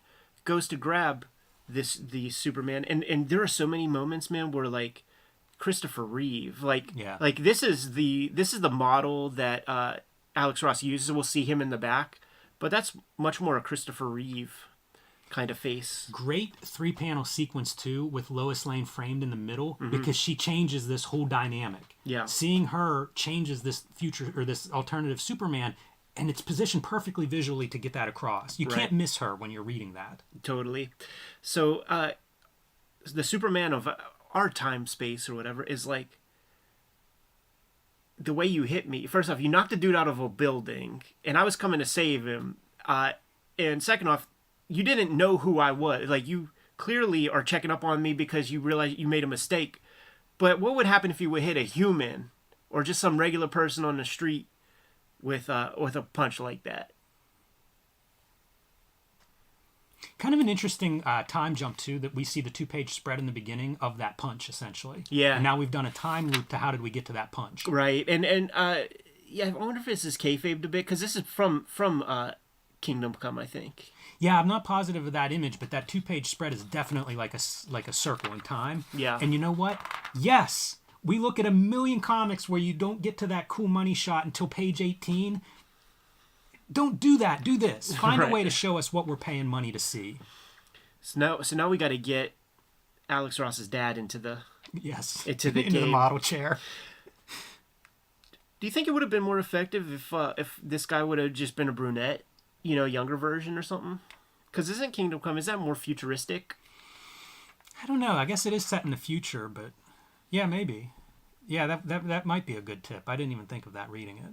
Because you are getting wisdom from this old dude, so right, and it's accidental wisdom. It's just kind of a conversation, but like this guy really just wants to go back to his wife. But in getting out of this conversation with Clark Kent, he's dropping jewels.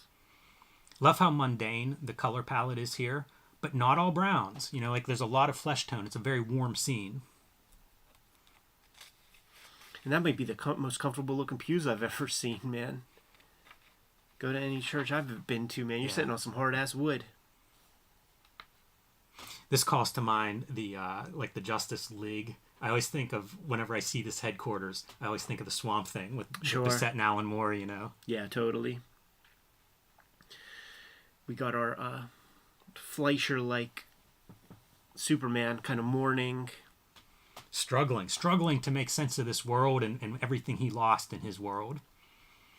Kind of like that. That's a big thing to try to channel in a character. Yeah. And he never lets you forget that, like, this is a Superman of a different era, different time, space, man. So he calls her Mrs. Kent, and she even acknowledges, like, Mrs. Kent. Mrs. right there. Like, what?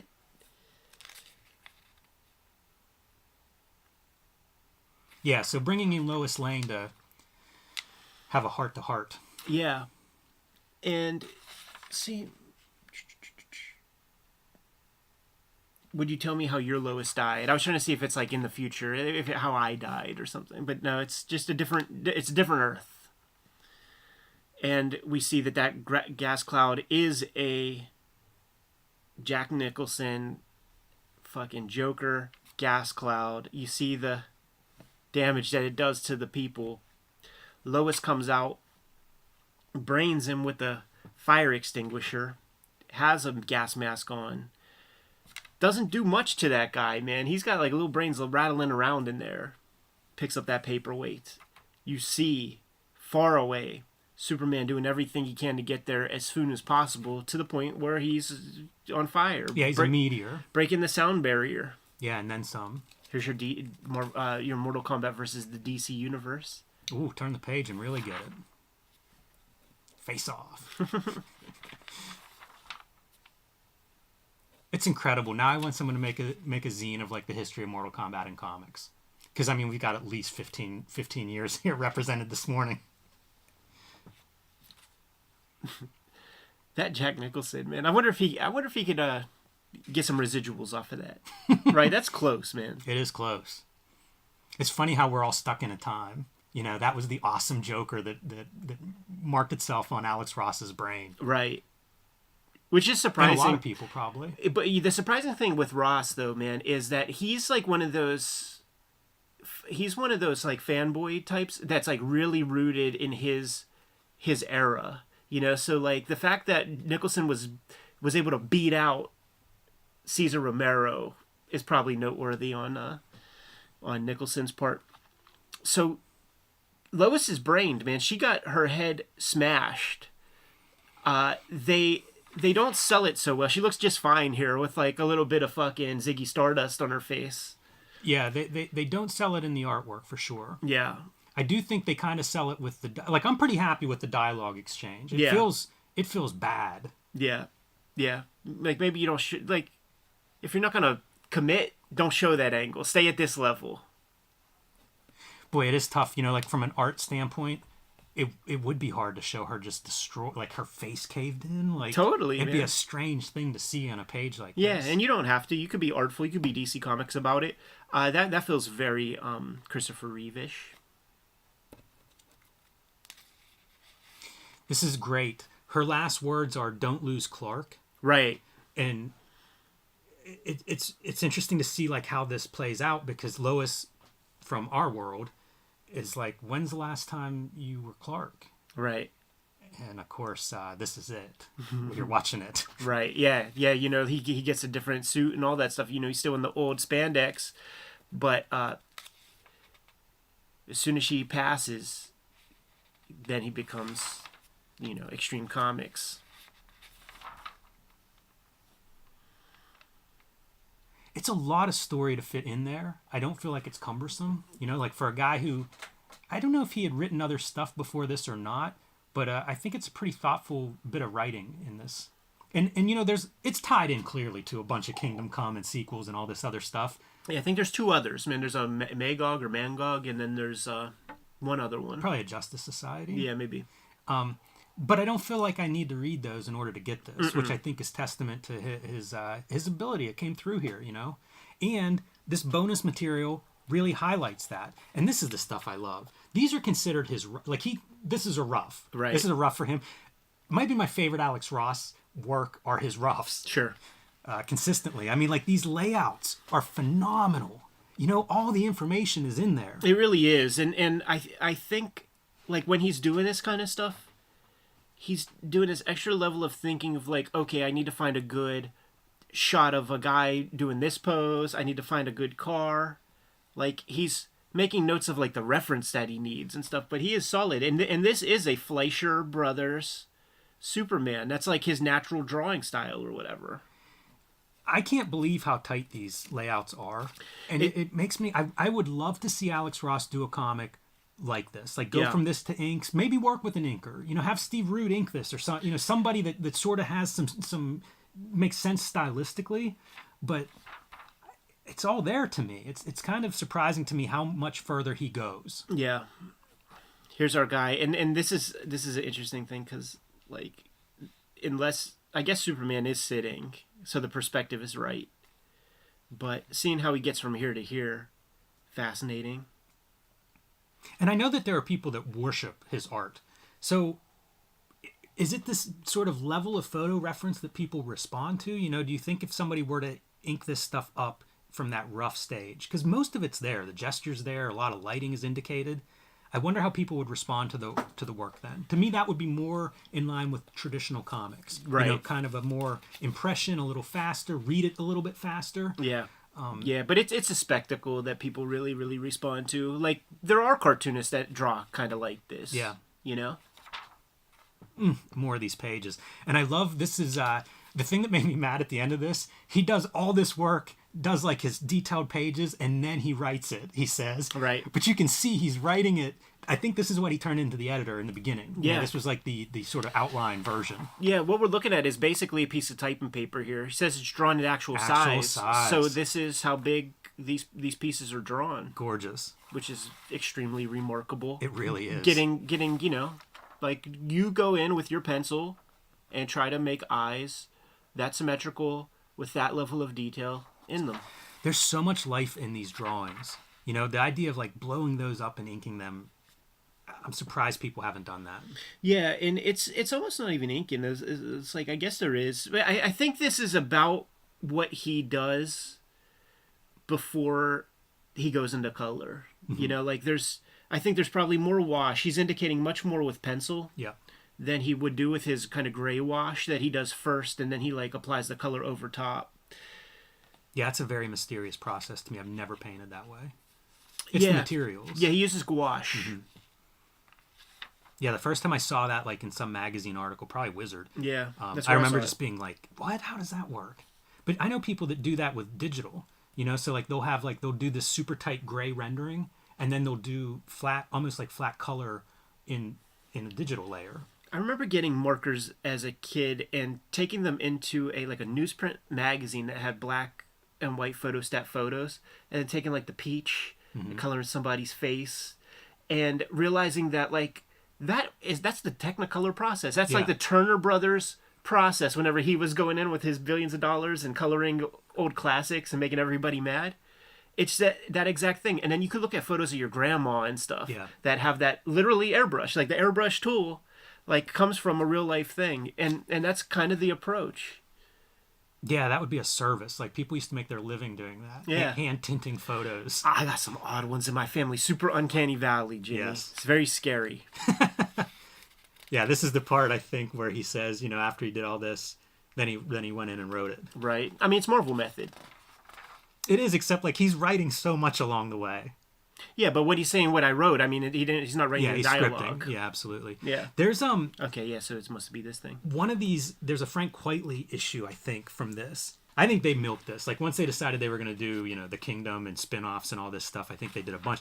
I thought it was earlier. I don't remember when Kingdom Come, was it in the 2000s that the book came out? No. In the 90s, right? Yeah. I thought so too, but this is like a decade later then. Yeah, totally, man. There was nothing for a long time. You know, like he even did those big ass books with Paul Dini before this shit. This is way later.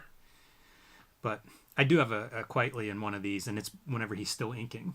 So it's kind of neat.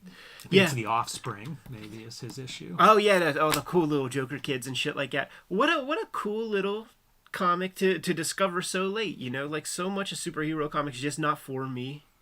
And I would prefer that the artist, like, write his stuff no matter what level of dude's skill set. So to have a complete Alex Ross vision on the page here is a great document to have. Nice as a complete one-shot, too. Totally. I like a book that actually get a whole story in it. Absolutely, man. Good choice, Jimmy. How bad is comics that you have to say that? Like, I want an issue that has a whole story in it. Yeah, you know. We could go on and on, man. Kayfabers, like, follow, subscribe to the YouTube channel. Hit the bell. We'll notify you when new vids are available. King Kayfabers, get these videos before anybody else. Thanks to our Patreon. Support the Patreon. You get the videos first as well. You could even watch us record these live, completely mitigating the kayfabe effect. But the vids are brought to you by the books that we make. Jimmy, let the people know. What do you got? Street Angel Princess of Poverty coming out in just a couple of months. You can pre-order that one right now wherever you buy comics. It collects all of the Street Angel comics that are not in Street Angel Deadliest Girl Alive. Complete your collection with Street Angel Princess of Poverty today. You can also pick up my books Hulk Grand Design and The Plain Janes, both available now in print while supplies last. And join me on patreon.com/JimRugg, where you can download out-of-print zines and mini comics, see lots more of my art, and see the comics that I am making right now. Hip Hop Family Tree Omnibus is coming out 2023. You can get a steep discount on it on Amazon right now if you get in quick. 504 pages, 140 pages of new materials that are not in the first 4 volumes of Hip Hop Family Tree. Support that book. Scoop it up. Let us know how many of these things we need to print. It's also time for another round of Red Room comics. Red Room Crypto Killers 1 going to be hitting stores in May. Put in your pre-orders right now. There are additional flavors of that first issue cover. There's the Jimmy variant, Peach Momoko. I put one together, and we have a sketch cover variant that is not a retail incentive piece. Anybody could order these. And if you draw some cool Red Room shit on them, tag me in it on social media so that I can spread it around.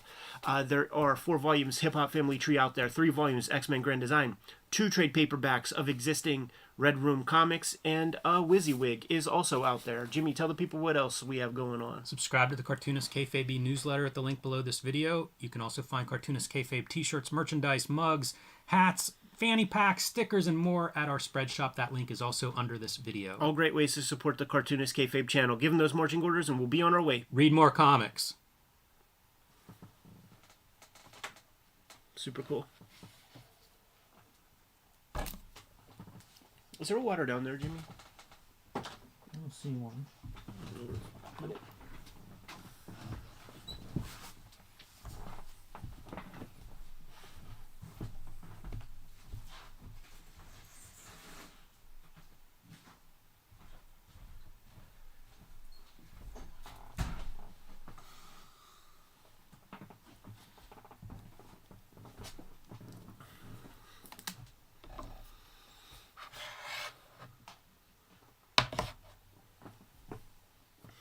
I think we're going to have a little bit of time extra after we do this video. Might be able to crack another one to record just to make good use of our time. But at 1 p.m., me and Jimmy are going to split and go record with Rob Liefeld. And it should be good, man. We're going to take a look at the New Mutants 87 and 98. In my mind, there will be 2 distinct conversations. One about Rob kind of getting on board and shuffling things around. And the second conversation would be about setting himself up for the next chapter of his career with Marvel. Should be good. You know, Rob is always very giving in his chatter. You know, like in the conversations, he's not a shy fella. And is always highly energetic.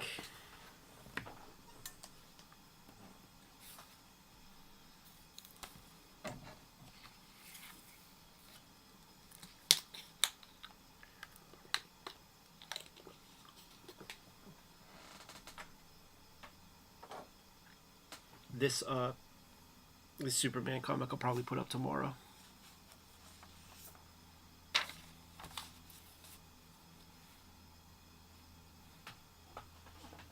And then, because tomorrow's the 31st, right? Is that how it goes? Can you look at a calendar or something? Because I want to put,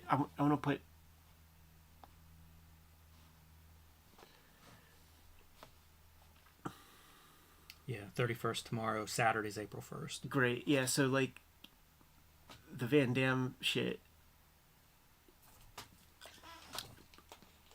We got to figure out how to sell that the best, man.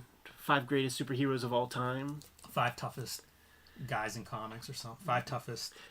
I feel like you could go for like you know, like superhero, you know, like don't tip your hat at all. And then with the imagery, man, you show Wolverine, 5 Punisher, superheroes in comics. Yeah. All the butch guys. And then you get there, and then it's like, nope, Van Damme. If anybody has a good comment, man, make note, because there might be a good title that pops up. Rob McCallum, it's good these streams happen on what happens to be my payday. That's a component of beating the kayfabe effect. Yeah, for sure. So Death to Power, Kurt Burdick is the fella's name. I'm going to show off his comics. Yeah, man. Everybody that's rushing to Etsy to buy a copy of this may want to buy some of his other books too. Yeah. Save on shipping. Yeah. Good stuff, man. The guy's a good artist. He's a good maker. It is very high quality. I think he sent us stuff a long time ago. That Galactic Pit Fighter, Fighter is something that I've seen before, but I don't think I've seen these editions, and they look good. Right. Check this one out. You know what? I'll just show it to you. I'll just show it to you on the screen, but I'll show it to the guys right now. Check that out. Isn't that good? Yeah, we'll get a Jimmy pop on that. Right there. What happened? Star Scrunch. His shop is sold out of everything. I think that might have just happened. Yeah, some people were buying copies. Shoot. Well, hopefully he'll have some more up there. That's what Mahdi did. It's a great cover. It's almost a Corbin head from that interview. Yeah. Like, this is the one that's going to get you to pop. Can you redo... They're right here. Yeah. And I just want to get my sleeve out of the mixture. All right, this is going to be a super fun conversation, man. And Jimmy, I think we might get done reasonably early, and I have some other stuff that we could shoot, like another video or two that I could put up, build in our queue. Are you ready? Yes. You want it on there? Oh, yeah, that's right.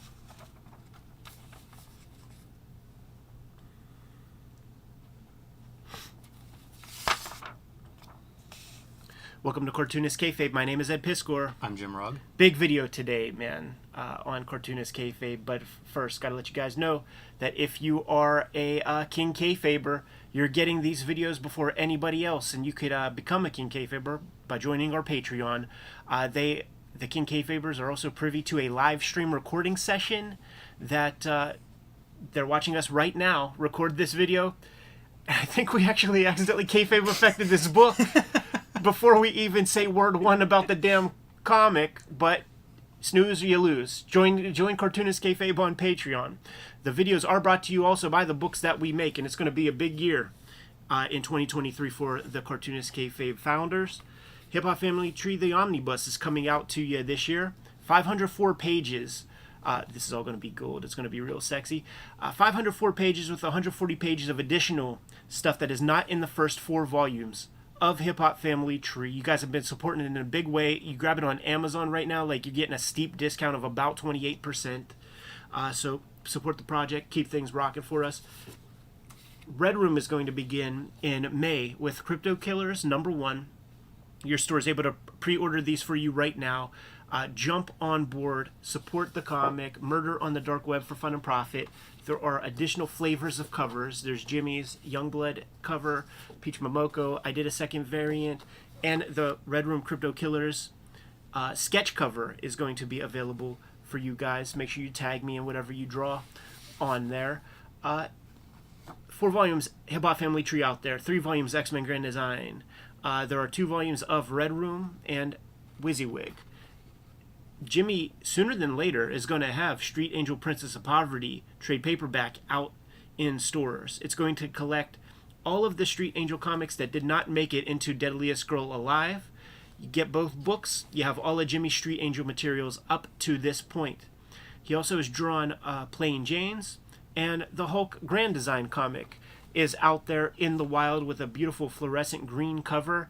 You got to get it quick, man, because they are going fast. Every time we mention it, we sell a bunch more.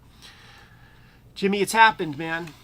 It's happened. We got our first Death of Superman bootleg doujinshi thanks to a fantastic cartoonist named Kirk Burdick.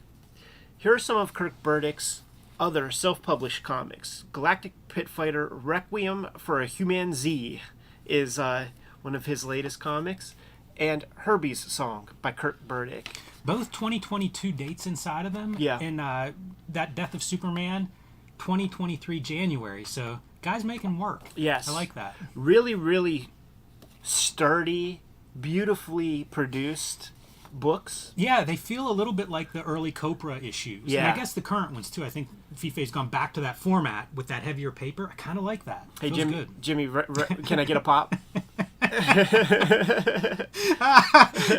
It's foreshadowing maybe some stuff we're going to see in this Death to Power. Yes, I think so, man. But how cool was that? Fantastic. I think this is what he's applying the bulk of his energies to. Looks very nice.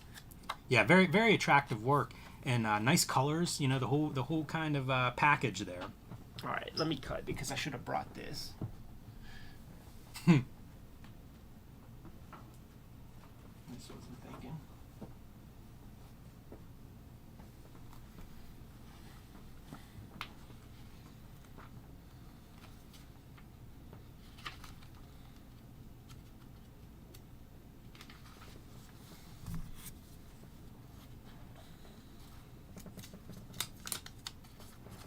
You want me to look through there and try to find these?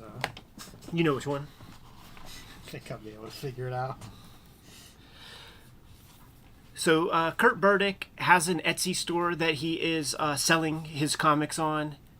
Go visit him, support the comics, and keep in touch. Keep paying attention because there may need to be a reprint of Death to Power or Death of Power to see the light of day after this video.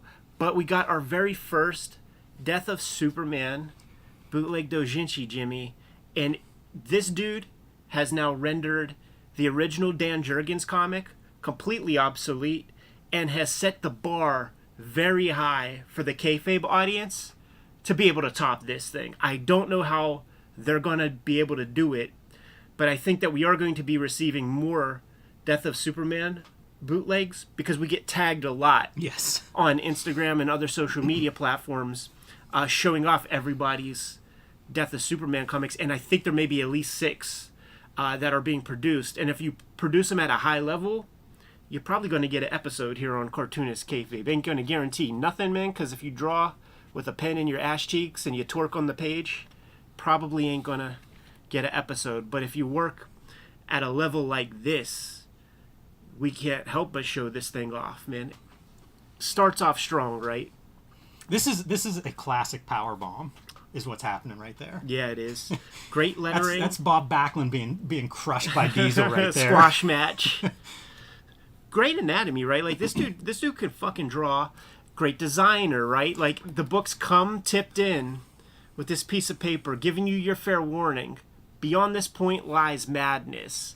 Just had to show that to the King Kayfabers watching. I love this. This is such a nice little tip, especially you're hand making books and packaging them up. You can do this stuff. You can Right. have a little bit of something that you give extra, you know, that personal touch. And it's a book thing. You can't download that. Right. Pretty smart move in that he's not doing the exact Superman logo. So he's probably, we can talk about this and show it off. Superman never appears on this. Yeah. Even though we know exactly who this is. I ain't really tried to encourage that because I would love to see the Superman logo get destroyed. But yeah, it's a smart move. I love his lettering too. This might even be foreshadowing some things, man, with the bulk of that package right there as our Ersatz Doomsday is about to bring down the big boot. It's almost bursting out of there. Right into the back of our guy with a big-ass stomp. Always a fan of the ink line speed gimmicks, man, that you find a good manga, this kind of deal. Doing it with color. It's not just the ink lines. You see that green is being elongated, the blue in the shoe sole being elongated, and I love the color too. It's flat colors. It's a very limited palette. I think it looks great. Why does a building have to be gray? Totally. Now, with that crunch comes a shockwave to the foundation and infrastructure of this building that topples down on top of our fighters, man. Pretty good storytelling. All right, Jimmy, did you get that page ready? I think I got it. Now, this all stems from previous episodes that we did. Probably my favorite episode of just the Eddie P. Jim Rugg back and forth might be the Death of Superman issue that we looked at, and the commentary is just fantastic. And toss me that. And one of the pieces that sort of comes with that is, look at that, how shit that is. It's just garbage. A statue of Superman, right? Like, because Superman's not going to bend his knees. Anyhow, Superman buried into... Would have loved to have seen that as a classic pile driver, by the way. Right. There are ways you could have really made that sell. Chekhov's fist. You don't introduce a fist on page 1 if you don't establish ass, establish fist, and then you insert the fist into the ass. And if you're not accustomed to that, you know, if this is your first rodeo, You go bar when you thus get that fist inside your asshole. Dan Jurgens. My goodness. So, from the smoke. Don't you love that all the story beats are there? You got your Jimmy Olsen, you got your Lois Lane sitting there watching all this stuff go down. Doomsday looking at them, advancing upon them, when our Superman, the hand, comes up from below, establish the ass, establish the hand. Now see, he knows that it might be his first time, so he's not going with this, he's going with this. Inside the keister hole, enters, big sound effect, and drives. You know, he's taking it up to that elbow. Yeah, you see the motion. He's really going. Yeah, we don't know what is happening off panel here, so it requires you to turn the page, right? Like, you got to see what's happening. Thick board. Like, this is very, very thick paper. This is a sturdy comic. I don't know what he's charging for this thing. $10. Worth the value. And rips out the man's colon. Right out of his body, dude. It's a primordial tale. That is a desperate move. You don't see Superman do that every issue. You really don't. But Power does The it. sound effects are poop and shit. Yeah, and splatch, which is Swedish for feces. Is that true? No, I'm fucking with you. We're just having fun here, Jim. I'll ring a bell when I make a joke next time. Doomsday's not having it. The primordial tail is still sticking out of his gimmicks. Oh yeah, rips off the damn drawers too, man. So you see perineum, and you see balls. Doomsday gives our guy the bitch slap. And it's almost like an establishing shot. We got the colon sticking out. We got Lois. We got young Jimmy Olsen, who's like... He's blowing it, Olsen. Get that camera up and take some pictures, because you're not going to see this very often in your life. Well, Jimmy Olsen, he's the great punchline to this thing. And we have a Cthulhu dick. We have a Lovecraftian penis. Brilliant. Brilliant. More nightmarish than Bane. Yeah. If you guys remember the Bane breaking the back. It has now become a meme of Cartoonist Kayfabe superhero bootlegs. It's what we'll be known for. That a boner or like a penis or, you know, the dicks come into the mixture. You said in a previous episode, Ed, the sex scene is... The fight scene is the sex scene of superhero comics. Yeah. And never is it more apparent than in these bootlegs. Now, he's soft here, dude, because he got the hooded monster. You know, he never got the circumcision, right? So he got the hooded monster happening with the little tip of the penis head. But when he grabs Superman's fucked up face... Yeah, that backhand was landed. Look, you don't get to keep your Hollywood charms. Mm-mm. You get fucked up. Yeah, he's selling that. This is a great move, too. This is another one of those Hulk moves, you know, the hand clap. Yeah. Box Feels the real. ears. Yeah, you burst an eardrum, you do that. Yeah. You're sending those eardrums through the brain. Oh, and he's getting excited. Now the hooded monster gets pulled back. You see, he's growing. Look at that thing, dude. It's like right out of a xenomorph. Yeah, it's like a tapeworm or like, is there a parasitic quality? It's like it almost looks like a smile. Yeah. It's so disturbing. And fully on the bone, as they say in Great Britain, while he's boxing that dude's ear, and is just squeezing and squeezing, and now like the fucking dick is biting the guy's face or something. There's something happening there, some headbutts perhaps, and with the last bit of intestinal fortitude, no pun intended, with a Superman, he kind of this is like hits him with the heat vision.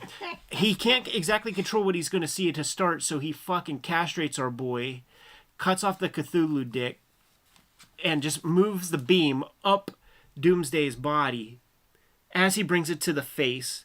Holds it on there for a little while, dude. This is what happened. A hot dog in a microwave. Man. Type gimmick. Yeah, I was picturing frying an ant with a magnifying glass, but what a payoff. There it is, dude. Blasts frickin' Doomsday's head to Kingdom Come. No pun intended also. Eyeballs. Always a good touch for movement. You mentioned those motion lines, like motion just radiating out from this explosion. So you think it's all gravy, man. You got this like dead, you know, he's what's the my pops used to say, 1 foot on a banana peel, other foot in a casket. Like, that's Doomsday, right? That's a good expression. Just blood and gore sprayed around him. Right. That's amazing. Doesn't that feel Rick Veitch? Kind of? It does. Like something from a Veitch. Look how swollen up he is, man. And he's got the blood eyeball that you see like Hulk Hogan in WrestleMania 8. You never lose sight of your Lois. You never lose sight of your Jimmy Olsen. But boom, just a quick grab. It's a great piece of storytelling where you got the smile, and then boom, motherfucker, it's not over yet. Colon, fucking half dick, decapitated, but Doomsday is going to still have some offense. There's a vulgar term for balls. They call it hanging brains. Like maybe the brains here. Maybe you didn't destroy the brain. Maybe it's all right there. Yeah, some of the old dinosaurs used to have that, 2 brains, one near the back. And the squeeze, right? This is manga paste comic. I really love how the splatter creates a spotlight. It's good. It's really smart. Nice blue ink. You know, I hate black and white. There are less than 20 cartoonists who pull off black and white great. But a nice blue on a nice eggshell kind of paper. It's very strong. And look at the shit starting to pop. Yeah. Like that big sack around his eye is bursting as that hand squeezes and his you head. you could imagine the pressure, right? The pressure building up. He's got the damn cauliflower ears, little bits of blood squirting out the eyes, squirting out the nose. The tongue is out, squirting out of like, not even the ear holes, but just like straight up the lobes. I even like his fingers, the way he's drawing the hands. Good hands, dude. Good 3D on them with the It's lines. weird to talk this way about this book, but the storytelling's solid. It's a solid Shonen Jump manga pace comic that has all the fun beats to it, man. Like it's insanely readable. Squeezes the fucker like a pimple. Amazing. I love that there are sound effects in the squirt, in the explosion of that head. Where else could you put them, man? That's right. That's right. And just what we used to call shards of flesh. You made a post one time, and it was about multiple time happening in a panel. We have it here. Crushing the head, squirting out as you read. There's a couple seconds that we're watching in this panel unfold, and it unfolds left to right. Yeah. In a reading order. Yep. Got an eyeball in there also. Gotta have that. A well-molded eyeball. I love that Doomsday's still squirting out of his neck. So these are the beats. The heart is still pumping. You see, these are the beats that need to happen if you're going to do your Death of Superman comic. You have to have the moment where they both are subdued at the end, and then they just kind of fall over. Doomsday first. Superman hits the knee and fucking lands on the boy's gimmicks. Yeah. Thus completing the sexual vibes, and then fucking Jimmy Olsen, the Jake Gyllenhaal from Nightcrawler, starts clicking like a motherfucker, man. Yeah, look at Lois Lane selling. Yeah, she's like, I just can't bear to look at this anymore because you know she's being cheated on right now. She's thinking about herself, and we end with just a spewing Cthulhu dick. The camera is just not stopping. It's so out of control. You mentioned the blood color. I love this blood so much, and it goes from like purple into maroon. It almost looks like a metallic ink. Yeah, I think there's like overprinting or something. I don't know what it is, but it's a great effect for blood. Yeah. And especially for like alien blood. That's a ridiculous comic. Fantastic. We got our first Superman, Death of Superman bootleg comic to the Cartoonist Kayfabe compound. Kurt Burdick, we speak your name, sir. And we're telling everybody to buy your comics. Herbie Song, Kurt Burdick, Galactic Pit Fighter. The new one is Requiem for a Human Z. Scoop up this dude's comics. Support his work. He put a lot of effort into that Death of Power comic. Scoop that up. Support this dude as a cartoonist. This is one of the good guys, man. And like I said, immediately, like, does this feel more impactful, or does this feel more impactful? You be the judge. You be the judge. I would love to have like Candid Camera and have this turned in back in 1993 as like, here it is, editor. Is this more impactful? I tell you. Oh, that's pretty heartfelt. Get the fuck out of here. Imagine Mom and Pa Kent looking at this. Because they are from the Midwest, That's and this gonna be is this is vaguely gay, and that is not accepted in Smallville. You know, you get exiled from town for stuff like that, man. Death to Power, our first Superman bootleg comic. I hope it's not our last. Kayfabers, you have your freaking marching orders, man. Do it up just the way Kurt did. Send us your Superman bootleg. Don't rush it. Do something great. Include your self-published comics. You get an episode. I would like there to be a playlist of Death of Superman bootlegs. How fun would that be? 10, 20 of them? Man. There's no time limit on this, man. So make something great, and then we can talk about you guys doing the 1963 annual. A lot of wrestling in this comic. I feel like Kurt is a wrestling fan. A lot of wrestling storytelling on display in there. It's a schmoz, man. Good to go, Jimmy? Yeah. Kayfabers, like, follow, subscribe to the YouTube channel, hit the bell. We'll notify you when new vids are available, and join the Patreon. King Kayfabers, get all the videos before anybody else. They're sitting here in the chat room with us, watching us record these videos, and the chat room let us know that the Etsy store for Kurt is completely sold out. So it's the King Kayfabers who got all the Death of Powers of this print run, but there may be more. Ask Kurt, maybe it'll be nice. Print up another batch. But the vids are brought to you by the books that we make. Jimmy, tell the people what you have. Street Angel, Princess of Poverty is my next book coming out in a couple of months. You can pre-order that now. It collects all the Street Angel comics that were not in Street Angel Deadliest Girl Alive. So complete your Street Angel collection with Princess of Poverty from Image Comics. My other books that are available, The Plain Janes, Street Angel Deadliest Girl Alive, and Hulk Grand Design, which is selling fast with that fluorescent green cover. Could be a while before we see a second print, so make sure you scoop that one up sooner rather than later, and join me on patreon.com/JimRugg, where you can download out-of-print zines and minis. You can see a lot more of my comic book art, and you can see the comics that I am making right now. Hip Hop Family Tree Omnibus is coming to stores in 2023. 504 pages, 140 pages of art and comics that are not in the original 4 volumes. You could you could get them for a big discount. You know what? Let me just start that over again. The Hip Hop Family Tree Omnibus is coming to you in 2023. 504 pages with 140 pages of additional material, art, other stuff that is just not in those first 4 volumes. It's going to be the definitive, so scoop it up. Put in your pre-orders now. As of this recording, you'll get a steep discount on Amazon. We're also starting up the next round of Red Room comics in May. Order heavy. Red Room Crypto Killers 1 is going to be coming out in May. Banned in 26 countries, banned in more than 10 comic shops. Several different flavors of cover with this Red Room comic. There's Jimmy, Peach, me, and the sketch cover. There are 2 volumes of Hip Hop Family Tree. No, there are 2 volumes of Red Room trade paperbacks that are out there right now. 4 volumes of Hip Hop Family Tree, 3 volumes of X-Men Grand Design, and WYSIWYG is out there if you look hard enough. What else do we have going on, Jimmy? Subscribe to the Cartoonist Kayfabe newsletter at the links below this video. You can also find Cartoonist Kayfabe t-shirts, merchandise, hats, coffee mugs, stickers, and lots more at our spread shop. That link is also under this video. Another great way to support the Cartoonist Kayfabe YouTube channel. Give them those marching orders, Jimmy. We'll be on our way. Make more comics. So let's give the Kayfabers a little bit of a look. Is it almost 12? Yeah. Okay, well, that's all. Like, we'll just take our time moving and setting things up.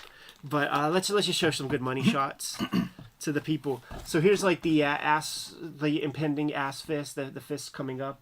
Is it able to show up? And then there he is ripping the colon out, and it's so pink, you know. That's real disgusting.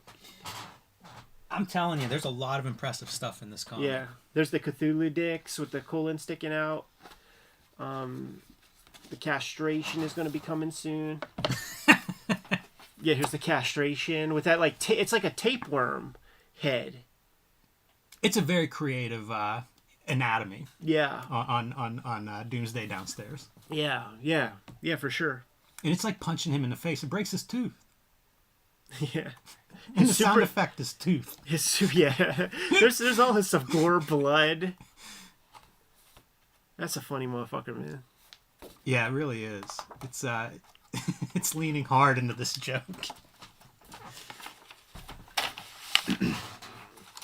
Anybody in the chat room, are you working on a Death of Superman comic? I know that there's at least a half dozen in the works. We had a Dylan Kennedy say, "Oh, there's more coming," Yeah, nice. so to speak. So I assume that he's talking about himself or a project that he's involved in to some extent. And like you said, we've certainly been tagged in enough of these images.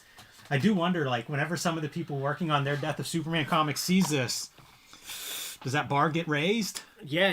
Like, do you put your pencil down, or do you maybe switch momentum a little bit and realize the hyperbole required, man? That's the stuff that you got to put in there to fucking make the shit really, really out of control. That was exceptional. Yeah, out of control is a good description of that thing. Because, like, you don't want to play it straight. You know, you don't want to be like that John Byrne X-Men comics where he's doing like a Jim Shooter era Marvel comic on his own. You don't want to do that because, like, that ain't going to get our love. You got to push it so much further. And once you start getting the genitalia into the mix, like, that pushes things. Yeah. Yeah, I think there's quite a few ways you could go to get our attention. I look forward to seeing how creative people get. Yeah, you could go Scott McCloud and show no genitals, but have a romp that destroys Metropolis. Yeah, did we talk about Death of Superman when we looked at Destroy? Because we should have. We looked at Destroy when we talked Death of Superman, okay, if that makes sense. But, like, we didn't... I don't remember. It's been a long time since I've seen the Destroy thing. But I shit you not. Like, I don't like to buy into our own gimmicks that much. Yeah. But on the little sidebar, when the Death of Superman video shows up, I click it. I click it and I fucking laugh, man. Because I get texts from dudes who are like, I just saw your Death of Superman video and that shit is funny as fuck. And they are right. You know, I do stand by that. I agree with that.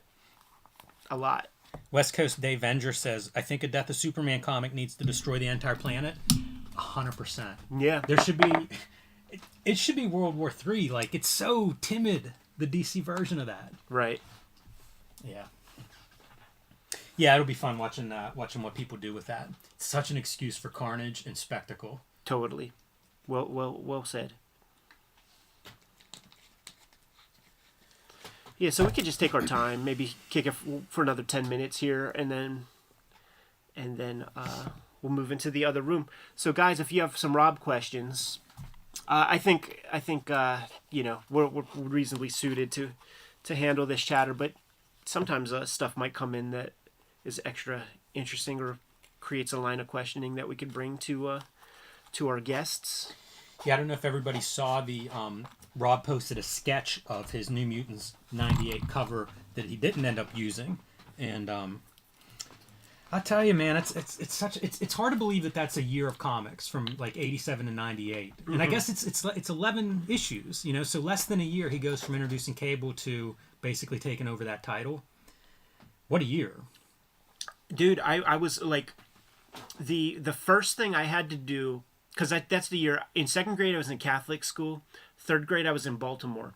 And the first thing I had to do when I went to Baltimore was, like, find the convenience store that has New Mutants comics. Because you could not find New Mutants comics just everywhere. You could find Jim Lee X-Men's everywhere. You could find Batman comics everywhere.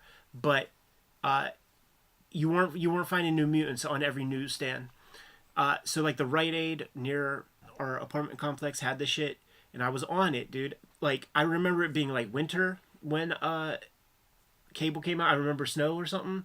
And I remember it being nicer when Deadpool came out.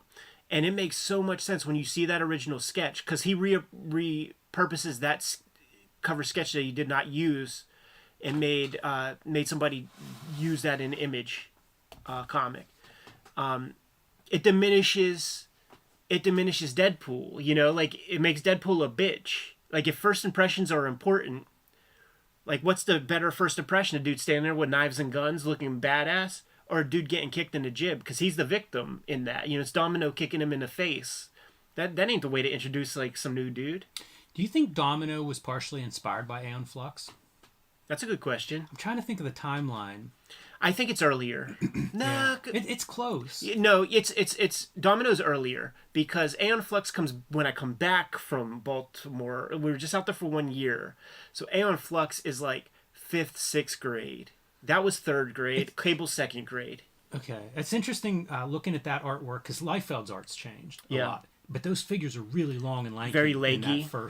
In that first run. Yeah, like we keep putting all this other shit on. It's just Art Adams. It really is, man. When you look at, because like even that 87, it's the New Mutants with like Asgardians and shit, and that's at 2. It's the summer special, and then it's X-Men Annual 11 or whatever. Like it's Rob still, playing around with that shit. So the stuff that Art already established. We should look at one of those annuals. We should look at both. Yeah. I remember you getting them for a dime a piece. Yeah, Remember that? That was a steal. Yeah. The night before Heroes opened, walking 2 through. seconds, just like and it was this. like on my list. Was it? Yeah, like that's going cool. down there, it was like, man, I'd like to find those. And finding them the night before, dropping our stuff and walking out, one stand open with Dime Comics. Right. Dime Comics. Dime. Isn't that crazy? Yeah, that's a different era. But the other thing that I noticed in going through these things again, especially New Mutants 98, Rob does this move and it's hands like this. Yeah. And I mean, if you played a drinking game, you'd have to have your stomach pumped, where like this hand is just out. Right. And it's so bizarre because there will be pages where there are 3 or 4 of these hands where it's like panel 1, panel 2 right below it, panel 4 below it. Yeah. And I don't know what that's from because it's almost like a different version of a Kirby hand, right? It's coming towards the reader. It's foreshortened, but it's not those big square fingers coming out. It's pointy. Yeah. Yeah, it's these pointy digits. And it might be in 98. It might be in there 30 times. Yeah, it's it right was there. In there a lot. There's 2 on the splash. Yeah. It was kind of weird. It's funny how that stuff comes and goes and falls away. Yeah. Because I don't think of that as a Liefeld trope. The hands, like I always notice his fingers, and there's 2 like maimings of hands, and so like there's these flying, and then there's the flying cane hand. So there's all these hands flying everywhere also, and he'll do that thing where like we commented on it before, where like a hand will be coming, and so it's like this, and you don't know which one's the pinky and which one's the thumb. Yeah, it's totally like... That's funny. Also, Strife is in 87, and I didn't remember that. Yeah, a little different model that he figures out more of with the nose stuff. When that figure comes out, my friends who did not fuck with comics at all, like that Strife toy is so badass to them. Like to a 5th grader, 6th grader, like they knew Strife's name and shit. Who knows what the fuck we called it with the Y and the F and the E and shit like that? It wasn't a Strife. I promise you that. But there were so many mispronunciations of every character. Totally. A lot of Magnetos. And that's not helped by the Spider-Man and Amazing Friends and shit that call him Magneto. Or maybe it was the Pride of the X-Men cartoon. They called him Magneto. And that's putting voice to these characters, like animated or live action. It's such a weird thing to bring to these characters that you spend years and years reading, and then it's like, that's not how Wolverine sounds. There are 2 Wolverines. There's the and they both do it wrong, and it's like, which Canadians sound like this to you, motherfucker? Like in the Spider-Man and Amazing Friends, it's very Australian. He said, "Oh, you doll, want a piece of fruit?" You remember that? "Oh, you doll, want a piece of fruit?" And then I forget exactly how the Pride of the X-Men one sounded, but it wasn't a boot. He didn't say a boot. But like the that's a missed opportunity. It is, man, and they didn't even have the boot's one of my favorite words. Yeah. They didn't even have any Canadian in the dude on the X-Men animated series, which I think fucking nailed it. And like the Wolverine that I draw, like in the X-Men Grand Design, like his voice is the dude from the animated series. That's funny. And Storm and everybody, like that cartoon nailed everybody. That's the X-Men voices as far as I'm concerned, man.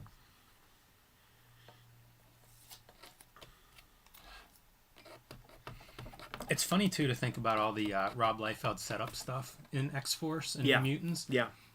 But I have no idea how any of it resolves. Well, we're gonna ask him. We're gonna ask him some of that stuff, like as it comes up. Fucking impossible to read these fucking comics. I'm just gonna be honest with everybody right now, and I'll tell Rob that also. Like, dude, I didn't do much reading of this shit. But I read enough to like realize, like, okay, you're getting rid of a bunch of characters that you don't like. You're making Danny Proudstar stay up in Asgard. You're getting rid of Rusty and Skids. I wonder what influence he had at that stage. Because it's exactly what it looks like. He's called Cable. He's not called Strife Commander X. and Cable. So he has some is influence. He like plotting? Is he? What's going on? Yeah. I think that was a big part of the rift. Is like Louise Simonson's like, what the fuck am I supposed to write to? Like I tell you to do one thing. Yeah. And you're giving me this. And why don't we why Cable? Why do we call him Cable? Like I mean, we're gonna ask him about that back and forth. The very famous, Commander X versus Cable conversation. The Sven stuff we're gonna talk about. Like in your mind, like as we're doing this stuff, try to think about it as twofold. Like the Sven conversation, I think, is more appropriate for the Deadpool issue. Yeah. And like Hawk and Dove type shit. Like the earlier half of his part of his career is more suitable for like the Cable issue. So like the stuff that leads up to it, your Spider-Man annual, like whatever, like what we find out what led to it. I think that they offered him something big, but he wanted to take the low seller, like with that old wisdom. That's what he told me on the phone many years ago. I think he was offered Doctor Strange or something around that time, and was just like, nah, none of that. Yeah, hopefully that'll come out. I never heard that before. That's an interesting piece. Going back to that idea of like they're about a year apart, and I just wonder like what's he doing when he starts out there, because then that second issue 98 clearly is when we start to talk about like launching this is the new book, Sven's memo that he recently posted, which I'm eager to talk a little bit about that with him. Here's the tricky stuff. Like what's that first going into 87? What's he envisioning? Here's the tricky stuff, man. Because it's like, where do we put this in the conversation? He has taken a little bit of a backseat on New Mutants during like Extinction Agenda. I think he left the book briefly. I think he's drawn the last issue. Like that's what we got to figure out. Like is this, because he did breakdowns that like Guang Yap or somebody from Aircel, I believe. Yeah, that's a great pool. I like Guang Yap. What did he draw at Aircel? I liked his stuff at Aircel. Maelstrom or something. I don't know if that was it, but he did Dragon Ring. He did Dragon Ring comics before. Before. I wonder if he did some Samurai. Dale Keown. Whatever it was, I liked his stuff, and then it just wasn't. I didn't care for it at Marvel, because he did some Marvel Comics Presents stuff too that I have. Yeah, he was trying to sell. So there's still Rob breakdowns, but like Rob has to draw a double size issue. He has to draw X-Force 1. So like, are you building in time to just draw that stuff? Like, do you need 3 months of like more dedicated drawing time because you're going to end with issue 100 or something? Like, so like maybe like I don't know where to put that in the conversation. I don't know if that comes up in the first video or the second one. I think that's all second video. Okay. Because we'll ask him, but I think there was a break there. I think it was kind of like I'm going to go do something else because this is frustrating. Let me see. I remember reading that in some interview or other, and Bob Harris is like, no, let's see what we can do. Right. I'm going to have to, like, the way these videos work, you got to have a conversation sometimes, and like I'm going to bring something up to Rob, and just like I gotta like let him know, like, dude, we're not the fucking people who write those stupid shits online. Like, we're makers, and we sample and all that stuff. So like, can we talk to you? Can we talk to you about that Star Wars comic? That fucking Walt Simonson created Cable, like the aesthetic. Star Wars 16 down to the last page is that dude fucking gets his skin cut off and has a metal arm, and it's like the Mark Pacella Dan Panosian era, like the half face. I don't remember that. I don't know that comic. Wow. Dude, it's a great comic, and it's Cable. It's Star Wars issue 16. It's good to have this prep conversation, because otherwise I'd be sitting on that video being like, news to me. Read. Let me go find the bootleg joint. I always loved that Dan Panosian, Mark Pacella Cable cover. It's so like a loose version of Liefeld or something, what those guys were doing. Like the lines, the hatching was so spread out. Probably exposing me to being like That's not this hatching on the face doesn't make sense. But it's also just accentuating the it's almost a caricature of that style. Wow, that's interesting. Yeah, that guy looks a lot like Cable. Yeah, like, I mean, he has the Valance the Hunter. Is that what people are saying? Yeah. That's his name? Let me try to get on there. Because, like, you got to see the comic.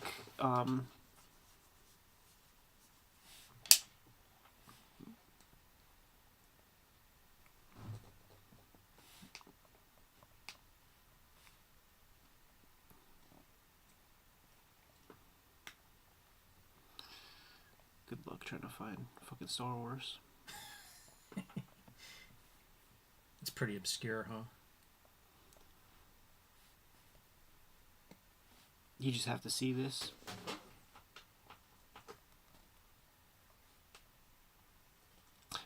But I've never seen him talk about it. And I think that he might be defensive.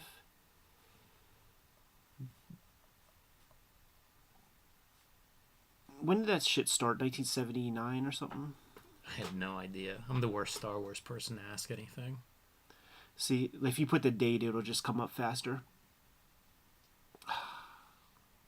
So frustrating. What did they say that character's name is? Valance the Hunter, Valance. Because I'll try to find you the last image. Dude, look at this.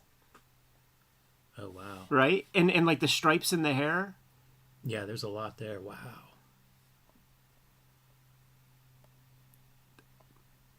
How have I never seen that before? Yeah, that's the joint, man. It's number 16. He's got the stripes in the hair, so it's inverted. It's like brown stripes instead of with white hair. Mm-hmm. He's got the scar on the eye. And a flashy eye. And a flashy eye. They still fucks with him. Boy, that's a lot of similarities. Yeah, and he looks like the outfit is kind of like the outfit that Rob built. You know, like when you see him running around in the comic, like he's got the shoulder pad. Yeah, got oh yeah, like look at that arm thing right there. Like, so the way it'll start, like we'll chat that up a little bit off camera, and then just make sure that Rob is comfy and shit. Cause like, do you want a Rob interview on the channel, or do you want nothing? You know what I mean? Like, if he just doesn't feel like talking about that shit, then it's useless to bring it up. But yeah, I'm gonna preface it with like, Rob, don't think that we're like everybody else who thinks that like having influence is anything. We're like Tarantino fans. Like we know the score. Talk about it. Mm-hmm. Talk about it, man. Like, tell us about that influence. Like, there's artwork in that issue that looks like Simonson influence, and it was Simonson who did that old comic, right? Just so you know. But like, there's a lot of Simonson in this. Yeah, I wonder if that's a point of contention between Luis and Rob. I think it's I bet you it's that thing of like he's stoked, like, oh man, it's so cool, like my big blah blah blah blah blah, and then like, oh, this ain't that fun. Like, you know, it's a meet your heroes type shit. Anyhow, man, let's we're gonna tear down and go prep in the other room, and you get set up for Uncle Rob, man. 1 p.m. So take care, everybody. Yeah, happy WrestleMania weekend.